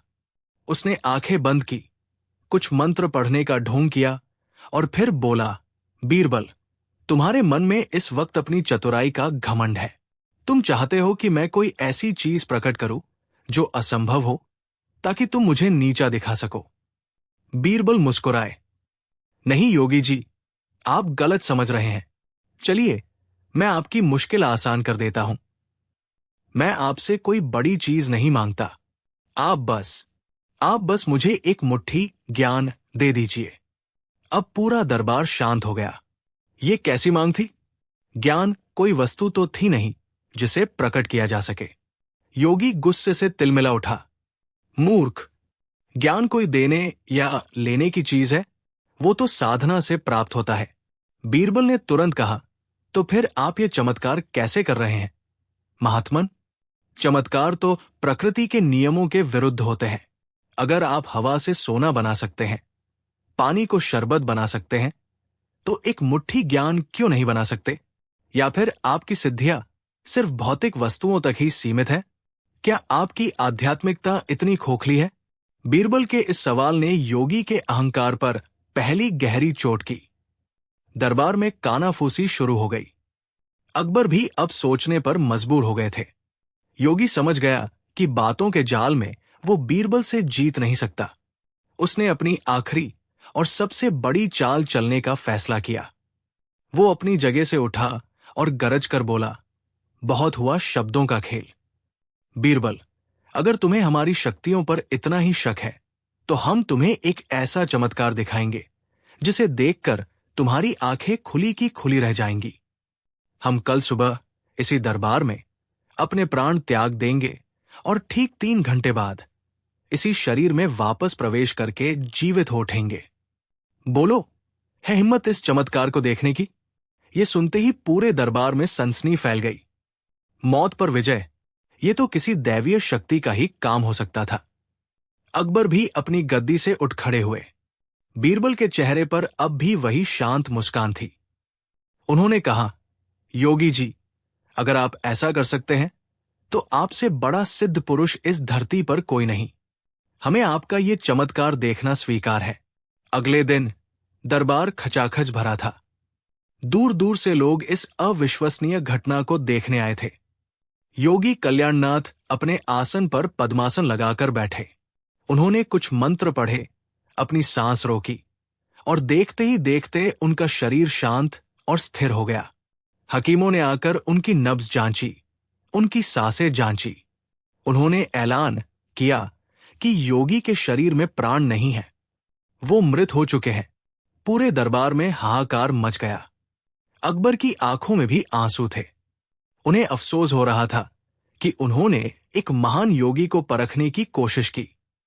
बीरबल अपनी जगह से उठे। उन्होंने शहंशाह से कहा, जहांपनाह, अब हमें योगी जी के कहे अनुसार 3 घंटे इंतजार करना होगा ताकि वो अपने शरीर में वापस लौट सकें। लेकिन इन 3 घंटों में हमें एक बहुत जरूरी काम करना है।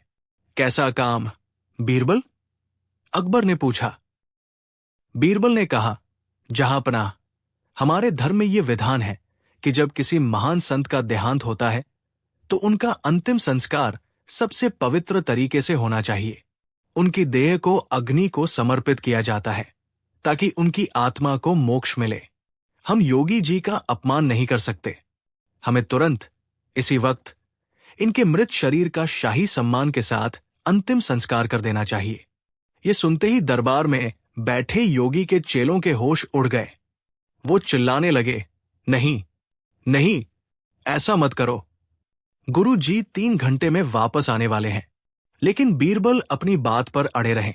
अगर वो सच में सिद्ध पुरुष है तो आग उनका क्या बिगाड़ेगी? वो तो अपनी आत्मा को किसी भी समय शरीर में वापस ला सकते हैं, चाहे शरीर कहीं भी हो। और अगर हम उनका अंतिम संस्कार नहीं करते तो ये एक महान आत्मा का अपमान होगा। हमें ये पाप नहीं करना चाहिए। अकबर भी बीरबल की दलील से सहमत हो गए। उन्होंने लकड़ियों की चिता तैयार करने का हुक्म दिया।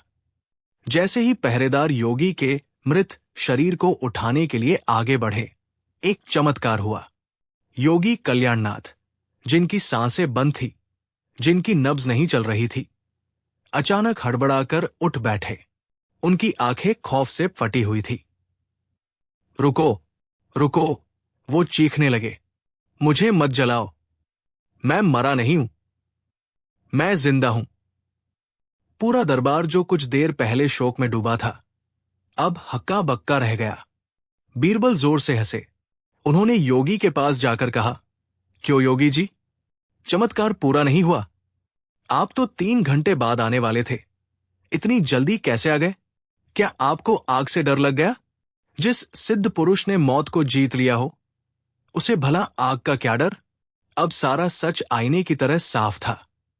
योगी कल्याणनाथ कोई सिद्ध पुरुष नहीं, बल्कि एक धूर्त और पाखंडी था, जो हाथ की सफाई और सांस रोकने की, प्राणायाम की एक कला जानता था।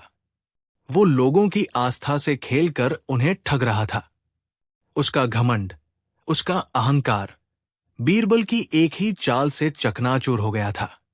वो बीरबल के पैरों में गिरकर अपनी जान की भीख मांगने लगा। अकबर का चेहरा शर्म और गुस्से से लाल हो गया था। उन्हें अपनी नासमझी पर पछतावा हो रहा था कि कैसे वो एक ढोंगी के झांसे में आ गए थे। उन्होंने उस पाखंडी साधु को कैद करने का हुक्म दिया। उस दिन बीरबल ने सिर्फ एक ढोंगी का पर्दाफाश नहीं किया था, बल्कि पूरे दरबार और सल्तनत को एक बहुत बड़ा सबक सिखाया था। सबक ये कि सच्ची आध्यात्मिकता और ज्ञान कभी अहंकार का प्रदर्शन नहीं करते। जो सच में ज्ञानी होता है वो विनम्र होता है, और चमत्कार बाहर नहीं, इंसान के अच्छे कर्मों और सच्ची नीयत के अंदर होते हैं। कहानी 6। मुतलिया सल्तनत की राजधानी आगरा, जहां एक और यमुना के किनारे ताज अपनी बेमिसाल खूबसूरती की कहानी कहता था, वहीं दूसरी ओर शहर की गलियों में हजारों जिंदगियां अपनी अपनी कहानियां गढ़ रही थी। इन्हीं गलियों में, जहां अमीरी और गरीबी साथ साथ सांस लेती थी, एक गरीब लकड़हारा रहता था जिसका नाम था रामदीन।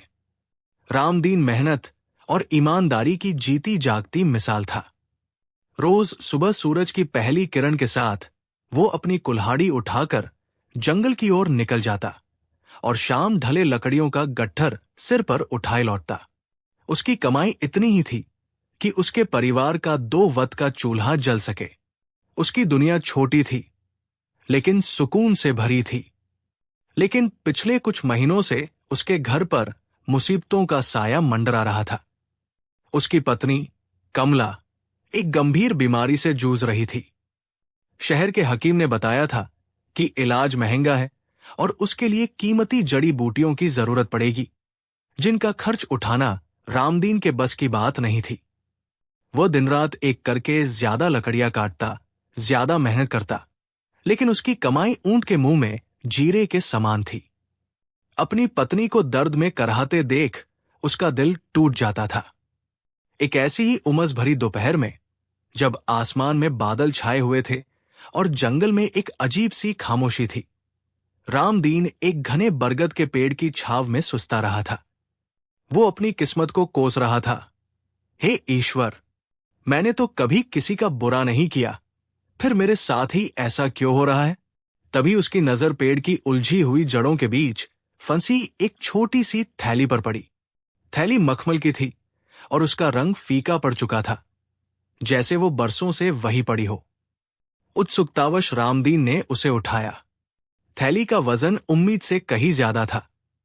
उसने कांपते हाथों से उसका मुंह खोला और उसकी आंखें खुली की खुली रह गई। थैली सोने की अशर्फियों से भरी हुई थी। सूरज की हल्की सी रोशनी में वे सोने के सिक्के ऐसे चमक रहे थे, मानो किसी ने मुट्ठी भर तारे जमीन पर बिखेर दिए हों। एक पल के लिए रामदीन सब कुछ भूल गया। उसके मन में ख्याल आया, ये तो भगवान का भेजा हुआ तोहफा है। इससे उसकी पत्नी का इलाज हो जाएगा, उसके बच्चों को अच्छा भोजन मिलेगा और उसकी सारी गरीबी दूर हो जाएगी। उसके अंदर एक लालच का बीज अंकुरित होने लगा। वो इधर उधर देखने लगा। जंगल में दूर दूर तक कोई नहीं था। वो चाहता तो चुपचाप थैली लेकर घर जा सकता था और किसी को कानों कान खबर न होती, लेकिन फिर उसे अपने पिता की सिखाई हुई बातें याद आई। बेटा, ईमानदारी इंसान का सबसे बड़ा धन है। जो चीज हमारी नहीं, उस पर हमारा कोई हक नहीं। उसके अंदर एक द्वंद्व छिड़ गया। एक तरफ उसकी जरूरतें थी, उसकी पत्नी की जान का सवाल था, और दूसरी तरफ उसकी ईमानदारी थी, उसका ज़मीर था। कुछ देर तक वो वही बैठा सोचता रहा। अंत में उसके ज़मीर की आवाज जीत गई। उसने फैसला किया कि वो इस थैली के असली मालिक को ढूंढ कर रहेगा। उसने अशर्फियों को गिना। पूरी 100 अशर्फियां थी। उसने थैली को अपनी कमर में खोसा और शहर की ओर चल पड़ा। शहर पहुंचकर उसने मुनादी करने वाले से संपर्क किया और उसे कुछ पैसे देकर ये ऐलान करवाया कि जंगल में एक कीमती चीज मिली है, जिसका जो भी असली मालिक हो वो सबूत देकर अपनी चीज ले जाए। ये खबर शहर में आग की तरह फैल गई। कई लोगों ने झूठे दावे किए, लेकिन कोई भी थैली या उसमें रखी अशर्फियों की सही संख्या नहीं बता सका। 2 दिन बीत गए। रामदीन निराश होने लगा। तभी शहर के सबसे अमीर और लालची तेल के व्यापारी सेठ धन्नुमल ने ये खबर सुनी। धन्नुमल अपनी कंजूसी और बेईमानी के लिए पूरे आगरा में बदनाम था। उसका तेल का बड़ा कारोबार था और वो पैसे के लिए कुछ भी कर सकता था। जैसे ही उसने सोने की अशर्फियों के बारे में सुना, उसकी आंखों में चमक आ गई। उसने फौरन एक योजना बनाई। वो सीधा शहर के कोतवाल के पास पहुंचा और दावा किया कि जंगल में मिली थैली उसी की है। कोतवाल सेठ धन्नुमल से अच्छी तरह वाकिफ था और उसकी दौलत से दबता भी था। सेठ ने रामदीन को बुलवाया। रामदीन कोतवाल के सामने हाथ जोड़े खड़ा था। कोतवाल ने पूछा, तुम्हें जो थैली मिली है उसमें क्या है? रामदीन ने ईमानदारी से जवाब दिया, हुजूर, उसमें सोने की 100 अशर्फिया है। ये सुनकर धन्नुमल तुरंत चिल्लाया, देखा हुजूर, ये आदमी चोर है। मेरी थैली में तो 150, 150 अशर्फिया थी। इसने 50 अशर्फिया चुरा ली है और अब ईमानदार बनने का नाटक कर रहा है। रामदीन हक्का बक्का रह गया। नहीं हुजूर, ये झूठ बोल रहा है। मैंने थैली खोली तो उसमें 100 ही अशर्फिया थी। मैंने एक भी सिक्का नहीं निकाला। लेकिन सेठ धन्नुमल एक अमीर और प्रभावशाली व्यक्ति था। उसने अपनी झूठी कहानी को सच साबित करने के लिए अपने 2 मुनिमों को झूठे गवाह के तौर पर पेश कर दिया, जिन्होंने कसम खाकर कहा कि उन्होंने सेठ को थैली में 150 अशर्फिया रखते हुए देखा था। कोतवाल ने रामदीन की एक न सुनी। एक गरीब लकड़हारे की बात पर कौन यकीन करता? फैसला सेठ के हज में सुनाया गया। कोतवाल ने हुक्म दिया कि 100 अशर्फिया सेठ को दे दी जाए और 50 अशर्फिया चोरी करने के जुर्म में रामदीन को कालकोरी में डाल दिया जाए। रामदीन गिड़गिड़ाने लगा, नहीं हुजूर, मुझ पर रहम करें, मैं बेकसूर हूं, मैंने चोरी नहीं की। लेकिन उसकी सुनने वाला कोई नहीं था। उसे लगा कि आज ईमानदारी का कोई मोल नहीं। दुनिया सिर्फ दौलत और ताकत की सुनती है। जब सिपाही उसे घसीट कर ले जाने लगे तो भीड़ में से किसी ने चिल्लाकर कहा, इसे शहंशाह अकबर के दरबार में ले जाओ, वही सच्चा इंसाफ करेंगे। यह सुनकर रामदीन में एक नई उम्मीद जागी। उसने सिपाहियों से मिन्नत की कि उसे एक बार शहंशाह के सामने पेश किया जाए। मामला पेचीदा होता देख कोतवाल भी तैयार हो गया। अगले दिन शहंशाह अकबर का दरबार लगा हुआ था। रामदीन और सेठ धन्नुमल को बादशाह के सामने पेश किया गया। अकबर ने दोनों की कहानी बड़े ध्यान से सुनी। सेठ धन्नुमल ने अपनी झूठी कहानी को बड़े ही नाटकीय अंदाज में दोहराया और अपने गवाह भी पेश किए।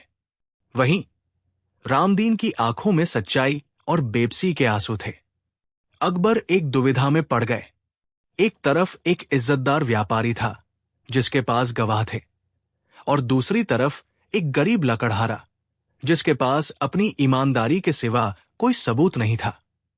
बादशाह को रामदीन की बातें सच्ची लग रही थी, लेकिन बिना सबूत के वो सेठ को झूठा करार नहीं दे सकते थे। दरबार में मौजूद ज्यादातर मंत्री भी सेठ का ही पक्ष ले रहे थे, क्योंकि वे सब कहीं न कहीं सेठ से फायदा उठाते थे।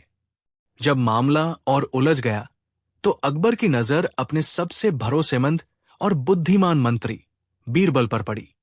बीरबल शांत भाव से ये सब देख और सुन रहे थे। उनके चेहरे पर एक हल्की सी मुस्कान थी, मानो वो पहले ही सब कुछ समझ चुके हों। अकबर ने कहा, बीरबल, हमें इस मामले में तुम्हारी मदद की जरूरत है। तुम ही बताओ, सच और झूठ का फैसला कैसे किया जाए? बीरबल अपनी जगह से उठे और बादशाह को सलाम किया। आलम पनाह, इंसाफ जरूर होगा, लेकिन दूध का दूध और पानी का पानी करने के लिए मुझे 1 दिन की मोहलत चाहिए। अकबर ने इजाजत दे दी और हुक्म दिया कि 100 अशर्फियों की थैली बीरबल को सौंप दी जाए। बीरबल ने रामदीन और धन्नुमल दोनों को अगले दिन दरबार में हाजिर होने का आदेश दिया। दरबार खत्म होने के बाद बीरबल ने वेश बदला और एक आम आदमी की तरह पहले सेठ धन्नुमल की दुकान पर पहुंचे। उन्होंने देखा कि सेठ की दुकान में तेल के बड़े बड़े मटके रखे थे। सेठ खुद गद्दी पर बैठा था और उसके हाथ तेल से चिकने थे। वो जब भी पैसे का लेन देन करता तो उसके चिकने हाथों की छाप सिक्कों और नोटों पर पड़ जाती थी। बीरबल ने कुछ देर वहां का माहौल देखा और फिर चुपचाप निकल गए। इसके बाद वो रामदीन की झोपड़ी में पहुंचे।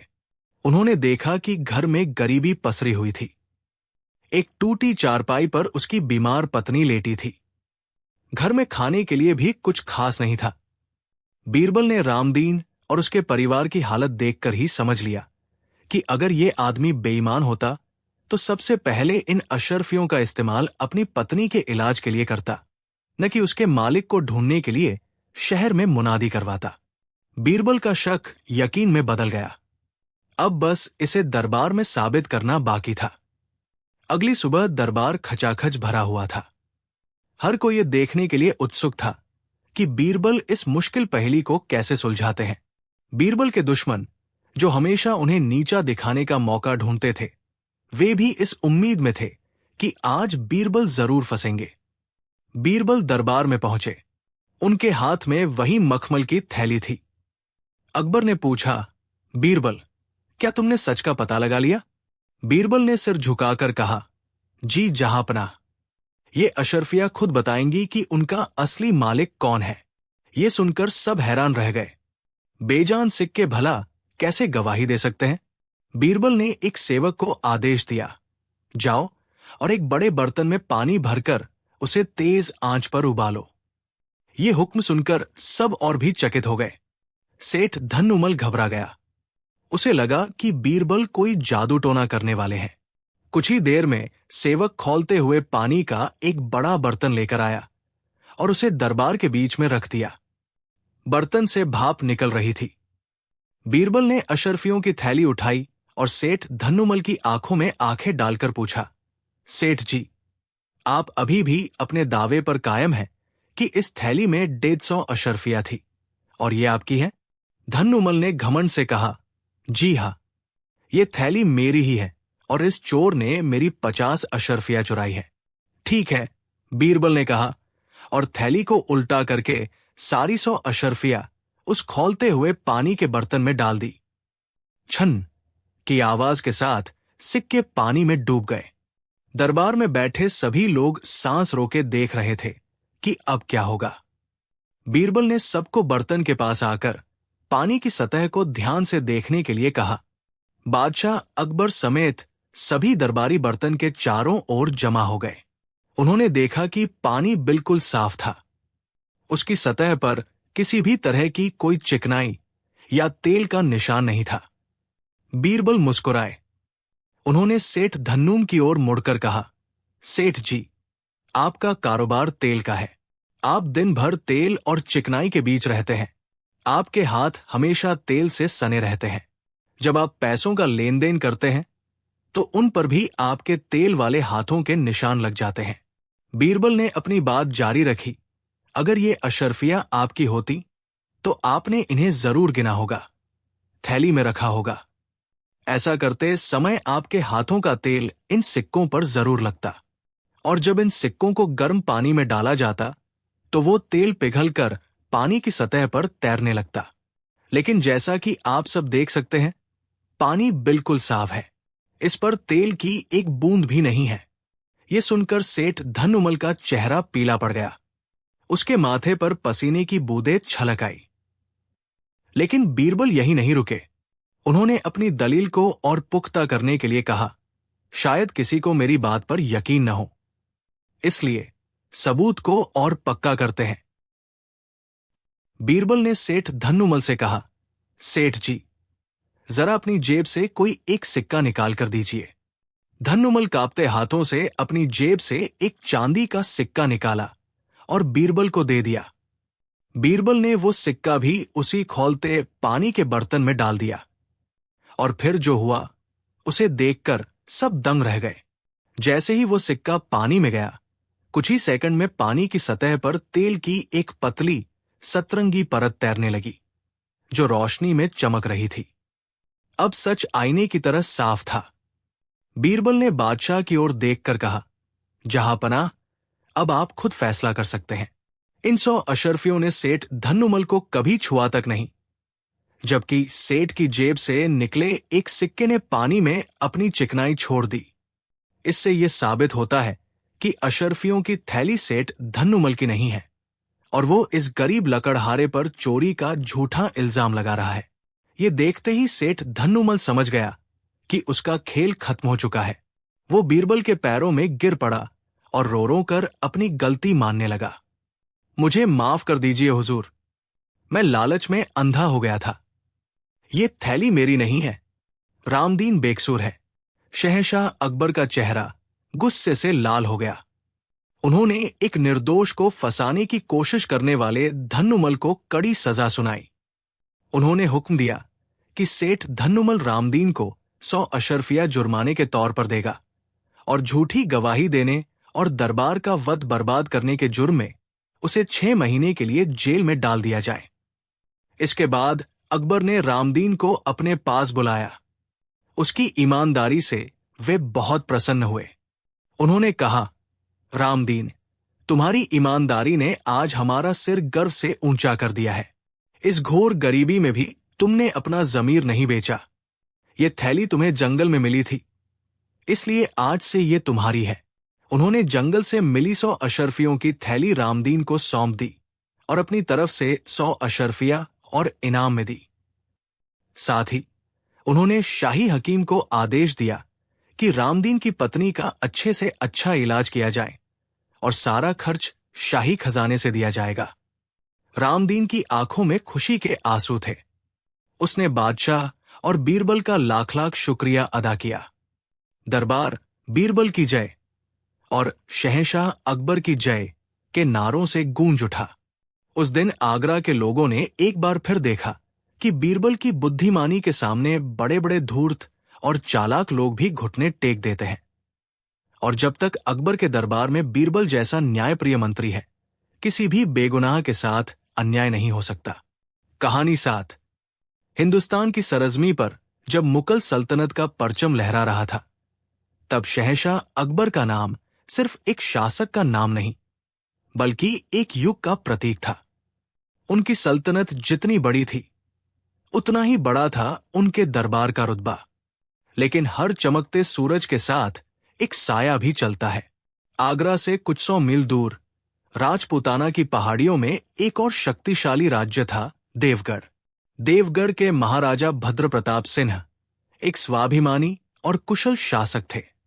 वो अकबर को अपना सैन्य प्रतिद्वंद्वी तो मानते ही थे, लेकिन उनकी असली प्रतिस्पर्धा बुद्धि और ज्ञान के क्षेत्र में थी। महाराजा भद्र प्रताप का दरबार भी विद्वानों और चतुर सलाहकारों से भरा था और उन्हें इस बात का बड़ा घमंड था। अक्सर देवगढ़ से आने वाले जासूस और व्यापारी आगरा से बीरबल की चतुराई के अविश्वसनीय किस्से लेकर लौटते। बीरबल ने चोर को बिना देखे पकड़ लिया। बीरबल ने एक असंभव पहेली को चुटकियों में सुलझा दिया। ये किस्से सुनकर महाराजा भद्र प्रताप की त्योरियां चट जाती। उन्हें लगता था कि ये सब मुतलों द्वारा फैलाई गई मनगढ़ंत बातें हैं, ताकि उनकी सल्तनत का दबदबा बना रहे। एक मामूली भाट, एक मस्खरा और उसकी बुद्धि की इतनी तारीफें वो अपने दरबार में अक्सर कहते। अकबर की तलवार में चाहे जितना भी दम हो, पर उसकी अक्ल किराए की है। मैं ये साबित करके रहूंगा कि मेरे दरबार की धूल भी अकबर के नवरत्नों से ज्यादा कीमती है। और इसी जलन और अहंकार की आग में एक ऐसी साजिश ने जन्म लिया जिसका मकसद था बीरबल को और उसके बहाने पूरे मुगल दरबार को दुनिया की नजरों में जलील करना। एक सुबह जब आगरा का दीवान खास अपने पूरे शबाब पर था, एक शाही दूत के आने की खबर मिली। ये दूत देवगढ़ से आया था। उसके चेहरे पर सम्मान का भाव तो था, लेकिन आंखों में एक चुनौती की चमक थी। दूत ने महाराजा भद्र प्रताप का एक पत्र शहंशाह अकबर को पेश किया। पत्र की भाषा बड़ी विनम्र और सम्मानजनक थी, लेकिन उसके अंदर छिपे शब्द जहर बुझे तीर की तरह थे। पत्र में लिखा था, शहंशाहेंद जलालुद्दीन मोहम्मद अकबर को देवगढ़ के महाराजा भद्र प्रताप का सलाम। हमने आपके न्याय और आपके नवरत्नों, विशेषकर बीरबल की बुद्धिमत्ता के बहुत चर्चे सुने हैं। 2 महान राज्यों के बीच शांति और मित्रता बनी रहे, इसके लिए आवश्यक है कि हम एक दूसरे की काबिलियत का सम्मान करें। इसी सम्मान की परख के लिए हम आपके दरबार में अपने 3 दूत भेज रहे हैं। ये तीनों दिखने, बोलने और व्यवहार में हूबहू एक जैसे हैं। इनमें से एक हमारा चचेरा भाई और देवगढ़ का राजकुमार है, दूसरा हमारा मुख्य सलाहकार यानी मंत्री है, और तीसरा उनका सेवक है। हम आपको और आपके पूरे दरबार को ये चुनौती देते हैं कि आप बिना किसी से पूछे, बिना किसी शारीरिक जांच के, सिर्फ अपनी पारखी नजर से ये पहचान कर दिखाएं कि इन तीनों में से राजकुमार कौन है, मंत्री कौन है और सेवक कौन है। आपके पास 7 दिन का समय है।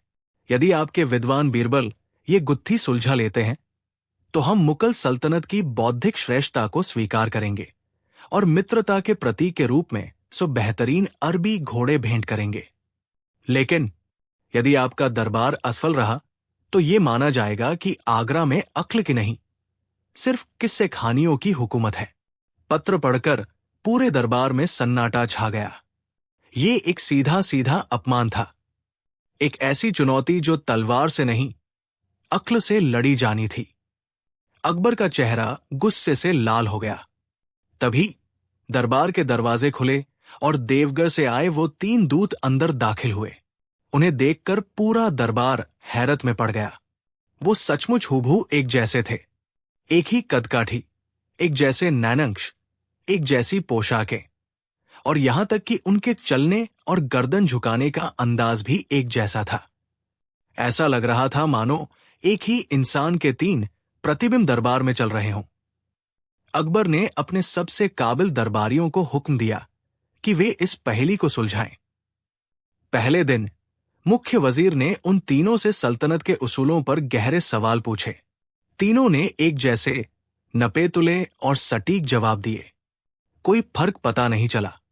दूसरे दिन सेनापति ने उनसे युद्ध कला और शस्त्रों के बारे में पूछा।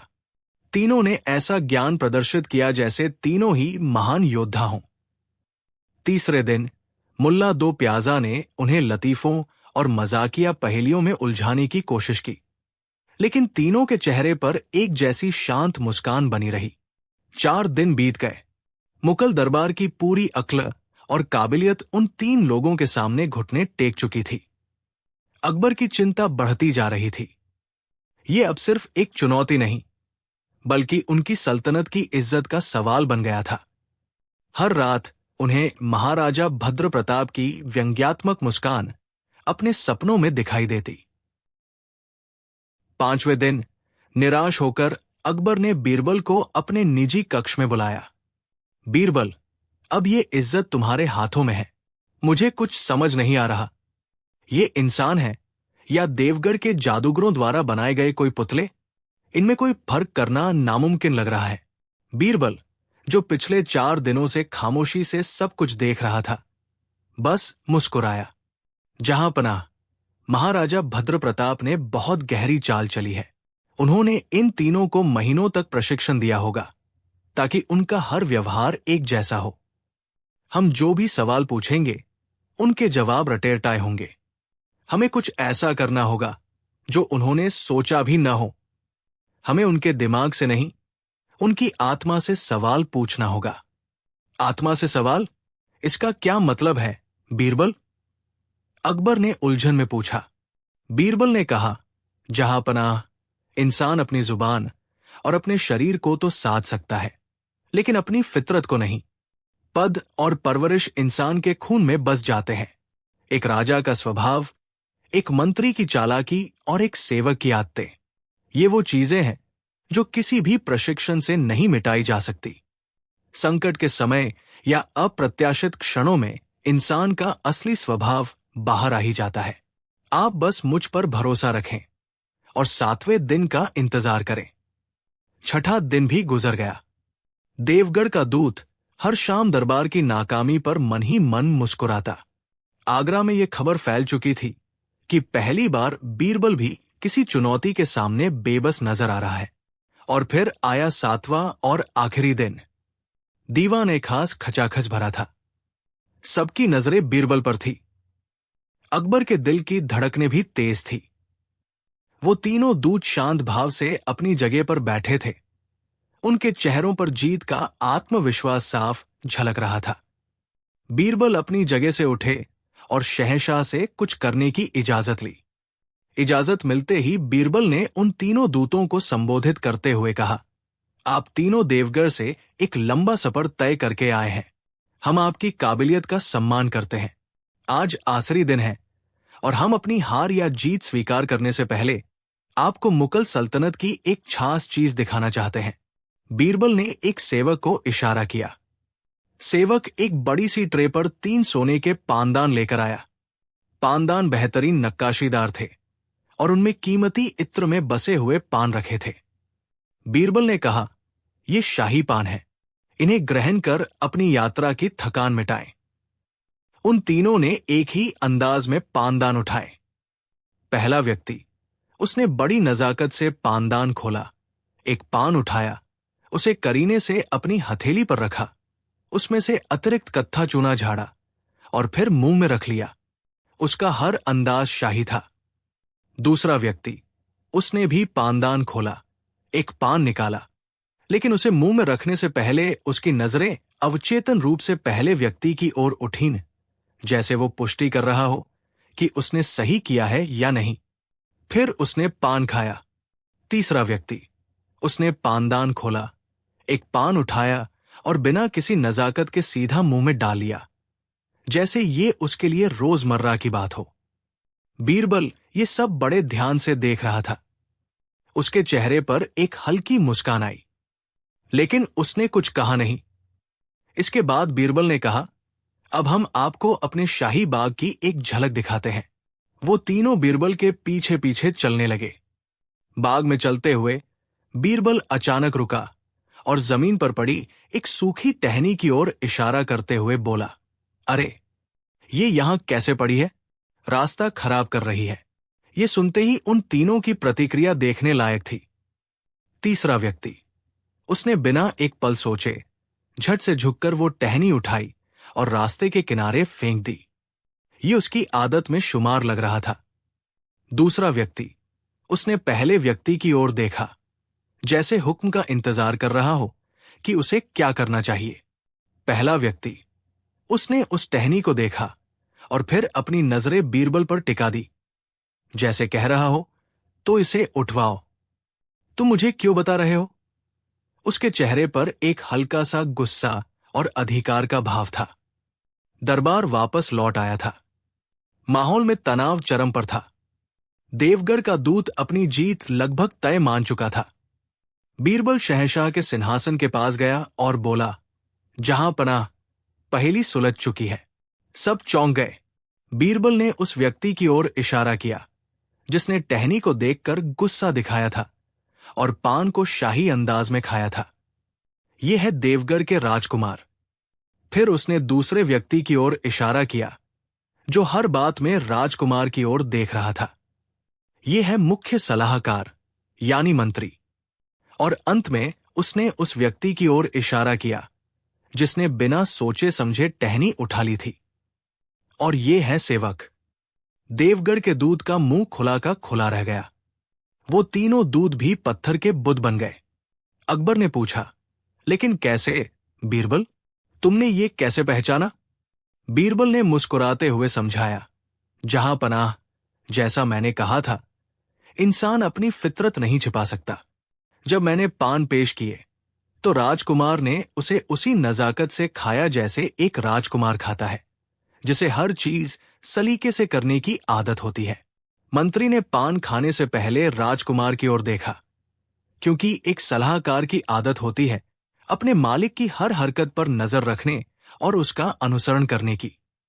और सेवक ने पान को साधारण तरीके से खाया, क्योंकि उसके लिए ये कोई तास चीज नहीं थी। मेरी असली परीक्षा बाग में हुई।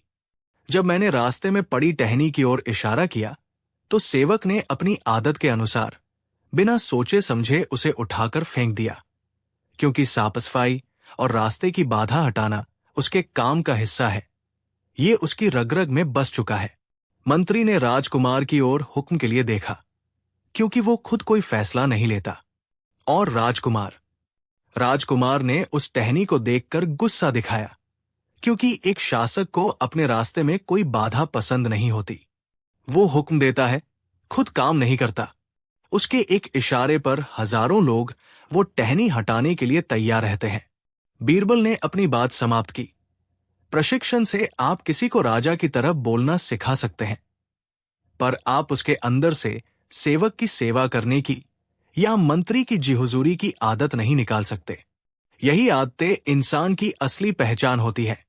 ये सुनकर पूरा दरबार वाह वाह कर उठा। शहंशाह अकबर अपनी गद्दी से उठे और बीरबल को गले लगा लिया। उनकी आंखों में गर्व के आंसू थे। वो तीनों दूत, जिनका भेद खुल चुका था, सिर झुकाए खड़े थे। राजकुमार ने आगे बढ़कर अपनी हार स्वीकार की। हमने बीरबल की बुद्धि के बारे में सुना बहुत था। उसने कहा, आज देख भी लिया।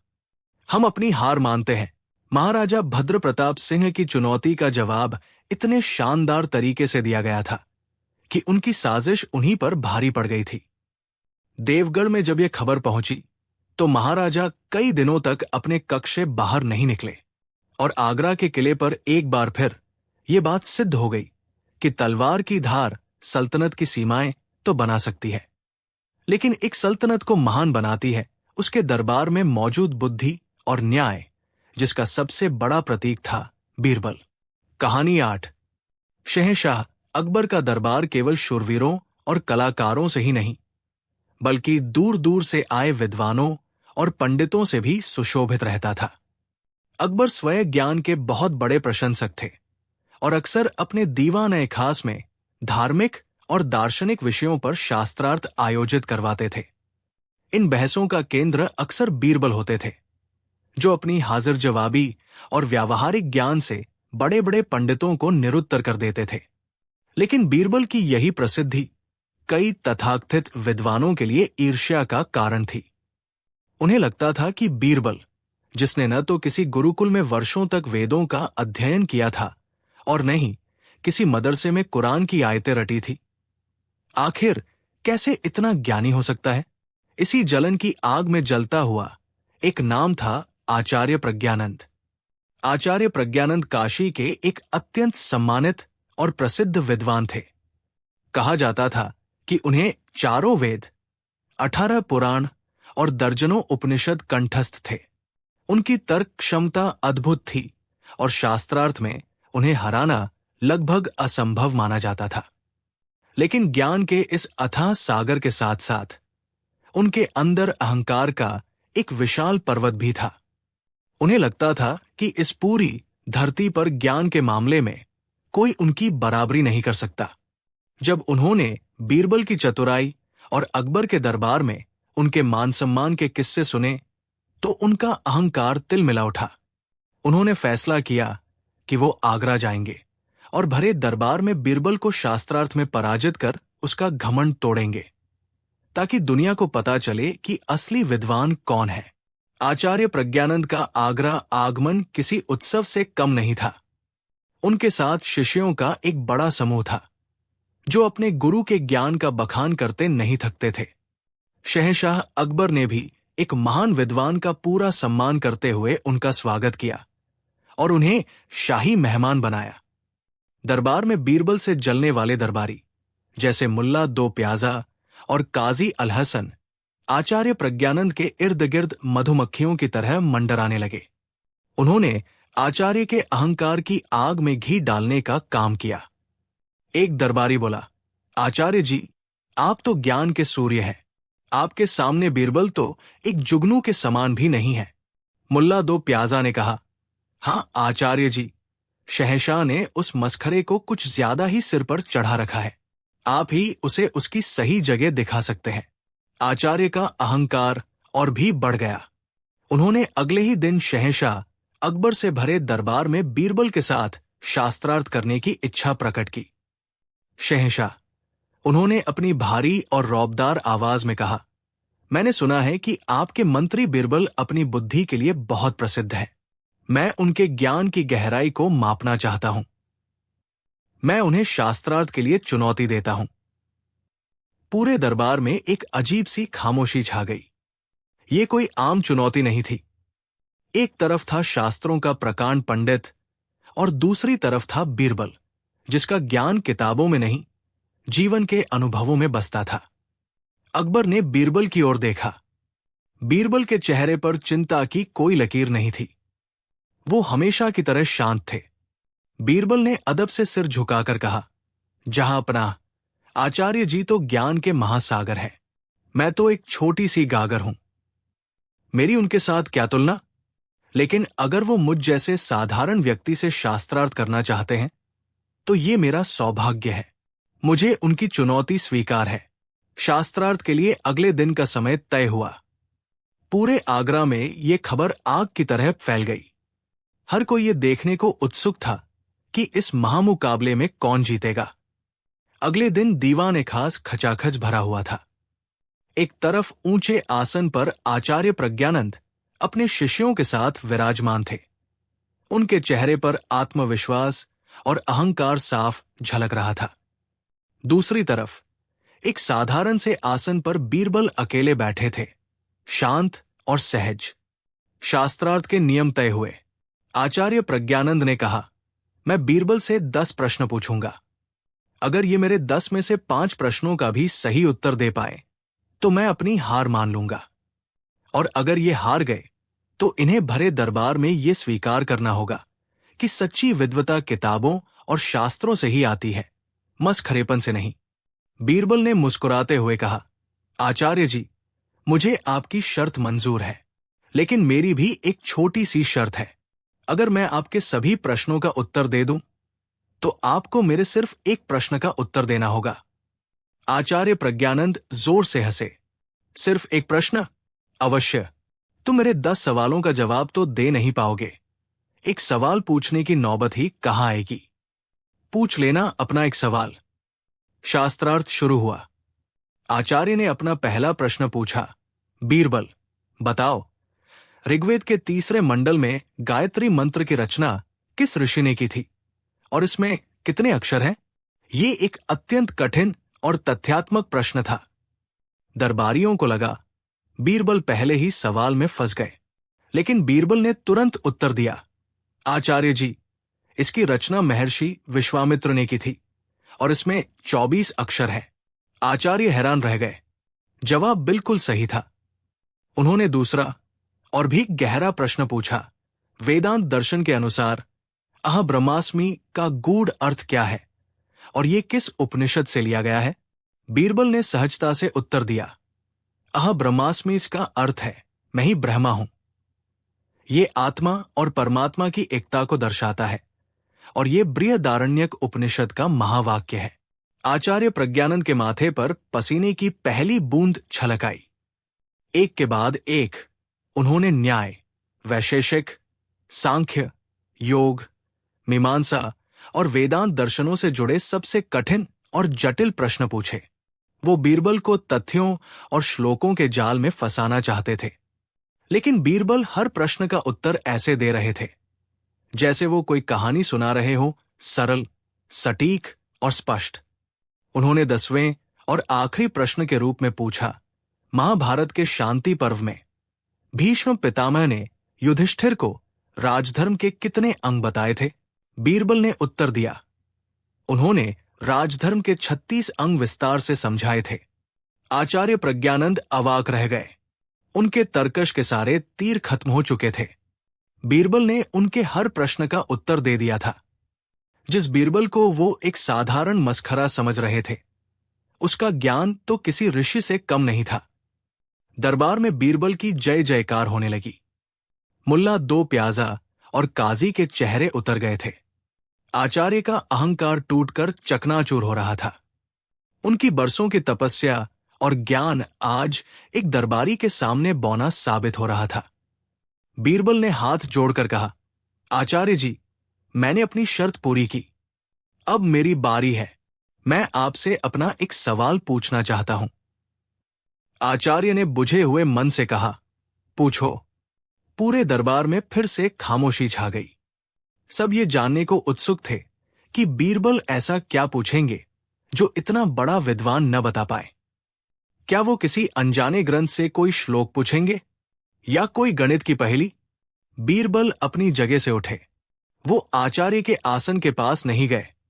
वो सीधे दरबार के बीचों बीच गए और फर्श पर बैठ गए। उन्होंने अपनी दोनों हथेलियों को जोड़कर एक कटोरे का आकार बनाया। फिर उन्होंने आचार्य प्रज्ञानंद की आंखों में देखते हुए बड़ी ही विनम्रता और सरलता से पूछा, आचार्य जी, आप तो ज्ञान के सागर हैं। क्या आप अपने ज्ञान के सागर में से सिर्फ एक बूंद ज्ञान मेरी इस छोटी सी हथेली में रख सकते हैं? सवाल खत्म होते ही दरबार में एक गहरा सन्नाटा पसर गया। ये कैसा सवाल था? ये तो कोई प्रश्न ही नहीं था। ये एक मजाक लग रहा था। आचार्य प्रज्ञानंद भी चौंक गए। फिर वो गुस्से से बोले, ये क्या मूर्खतापूर्ण प्रश्न है बीरबल। ज्ञान कोई वस्तु नहीं है जिसे मैं उठाकर तुम्हारी हथेली पर रख दूं। ज्ञान तो अनुभव, समझ और आचरण में होता है। उसे ऐसे दिया या लिया नहीं जा सकता। जैसे ही आचार्य ने ये कहा, बीरबल अपनी जगह से उठ खड़े हुए। उनके चेहरे पर एक गहरी और शांत मुस्कान थी। उन्होंने कहा, बस आचार्य जी, मुझे मेरे प्रश्न का उत्तर मिल गया, और इसी उत्तर में आपके अहंकार का जवाब भी छिपा है। आचार्य और पूरा दरबार हैरान था। बीरबल ने समझाना शुरू किया, आचार्य जी, आपने स्वयं स्वीकार किया कि ज्ञान कोई वस्तु नहीं है जिसे तोला या मापा जा सके। ये कोई ऐसी चीज नहीं है जिसका प्रदर्शन किया जा सके। फिर आप किस बात का अहंकार कर रहे थे? आप शास्त्रों और श्लोकों के बोझ को ही ज्ञान समझ बैठे थे। आपने उन तथ्यों को रट तो लिया, लेकिन उनके सार को अपने जीवन में नहीं उतारा। बीरबल ने आगे कहा, सच्चा ज्ञान विनम्रता सिखाता है, अहंकार नहीं। सच्चा ज्ञान हमें यह सिखाता है कि हम जितना जानते हैं उससे कहीं ज्यादा है जो हम नहीं जानते। आपने मुझे हराने के लिए अपने ज्ञान का प्रदर्शन किया, जबकि मैंने आपके प्रश्नों का उत्तर सिर्फ इसलिए दिया ताकि मैं आपसे अपना ये एक प्रश्न पूछ सकूं। मेरा प्रश्न यही था कि क्या आप अपने ज्ञान को अपने भीतर से निकालकर किसी को दे सकते हैं? और आपने खुद कहा कि यह असंभव है। तो फिर उस ज्ञान का क्या लाभ जो किसी और के काम ना आ सके? उस सागर का क्या लाभ जो किसी प्यासे की प्यास न बुझा सके? ज्ञान रटने में नहीं, बांटने में है। ज्ञान अहंकार में नहीं, विनम्रता में है। बीरबल के शब्द किसी मंत्र की तरह पूरे दरबार में गूंज रहे थे। आज उन्होंने शास्त्रों से नहीं, बल्कि जीवन के सबसे बड़े शास्त्र से जवाब दिया था। आचार्य प्रज्ञानंद अपनी जगह पर जड़ हो गए थे। आज पहली बार उन्हें किसी ने आईना दिखाया था। उन्हें एहसास हुआ कि वो ज्ञान के सागर के किनारे खड़े होकर सिर्फ कंकड़ पत्थर ही बटोरते रहे। सागर की गहराई में उतरने का उन्होंने कभी प्रयास ही नहीं किया। उनकी आंखें भर आई। बरसों का अहंकार आज आंसुओं के रास्ते बह रहा था। वो अपने आसन से उतरे, बीरबल के पास आए और उसे गले से लगा लिया। उन्होंने भरे दरबार में हाथ जोड़कर कहा, बीरबल, आज तुमने मुझे हरा दिया। नहीं, तुमने मुझे जिता दिया। तुमने मुझे मेरे अहंकार से जिता दिया। आज तुमने मुझे ज्ञान का सच्चा अर्थ समझाया है। तुम सच में शहंशाह अकबर के सबसे कीमती रत्न हो। उस दिन दरबार ने एक अनोखा दृश्य देखा। ज्ञान के एक अहंकारी पर्वत को व्यावहारिकता की एक छोटी सी नदी ने रास्ता दिखा दिया था। बीरबल ने साबित कर दिया था कि सबसे बड़ा विद्वान वो नहीं जिसके पास सबसे ज्यादा जानकारी हो, बल्कि वो है जो जानता हो कि उस जानकारी का सही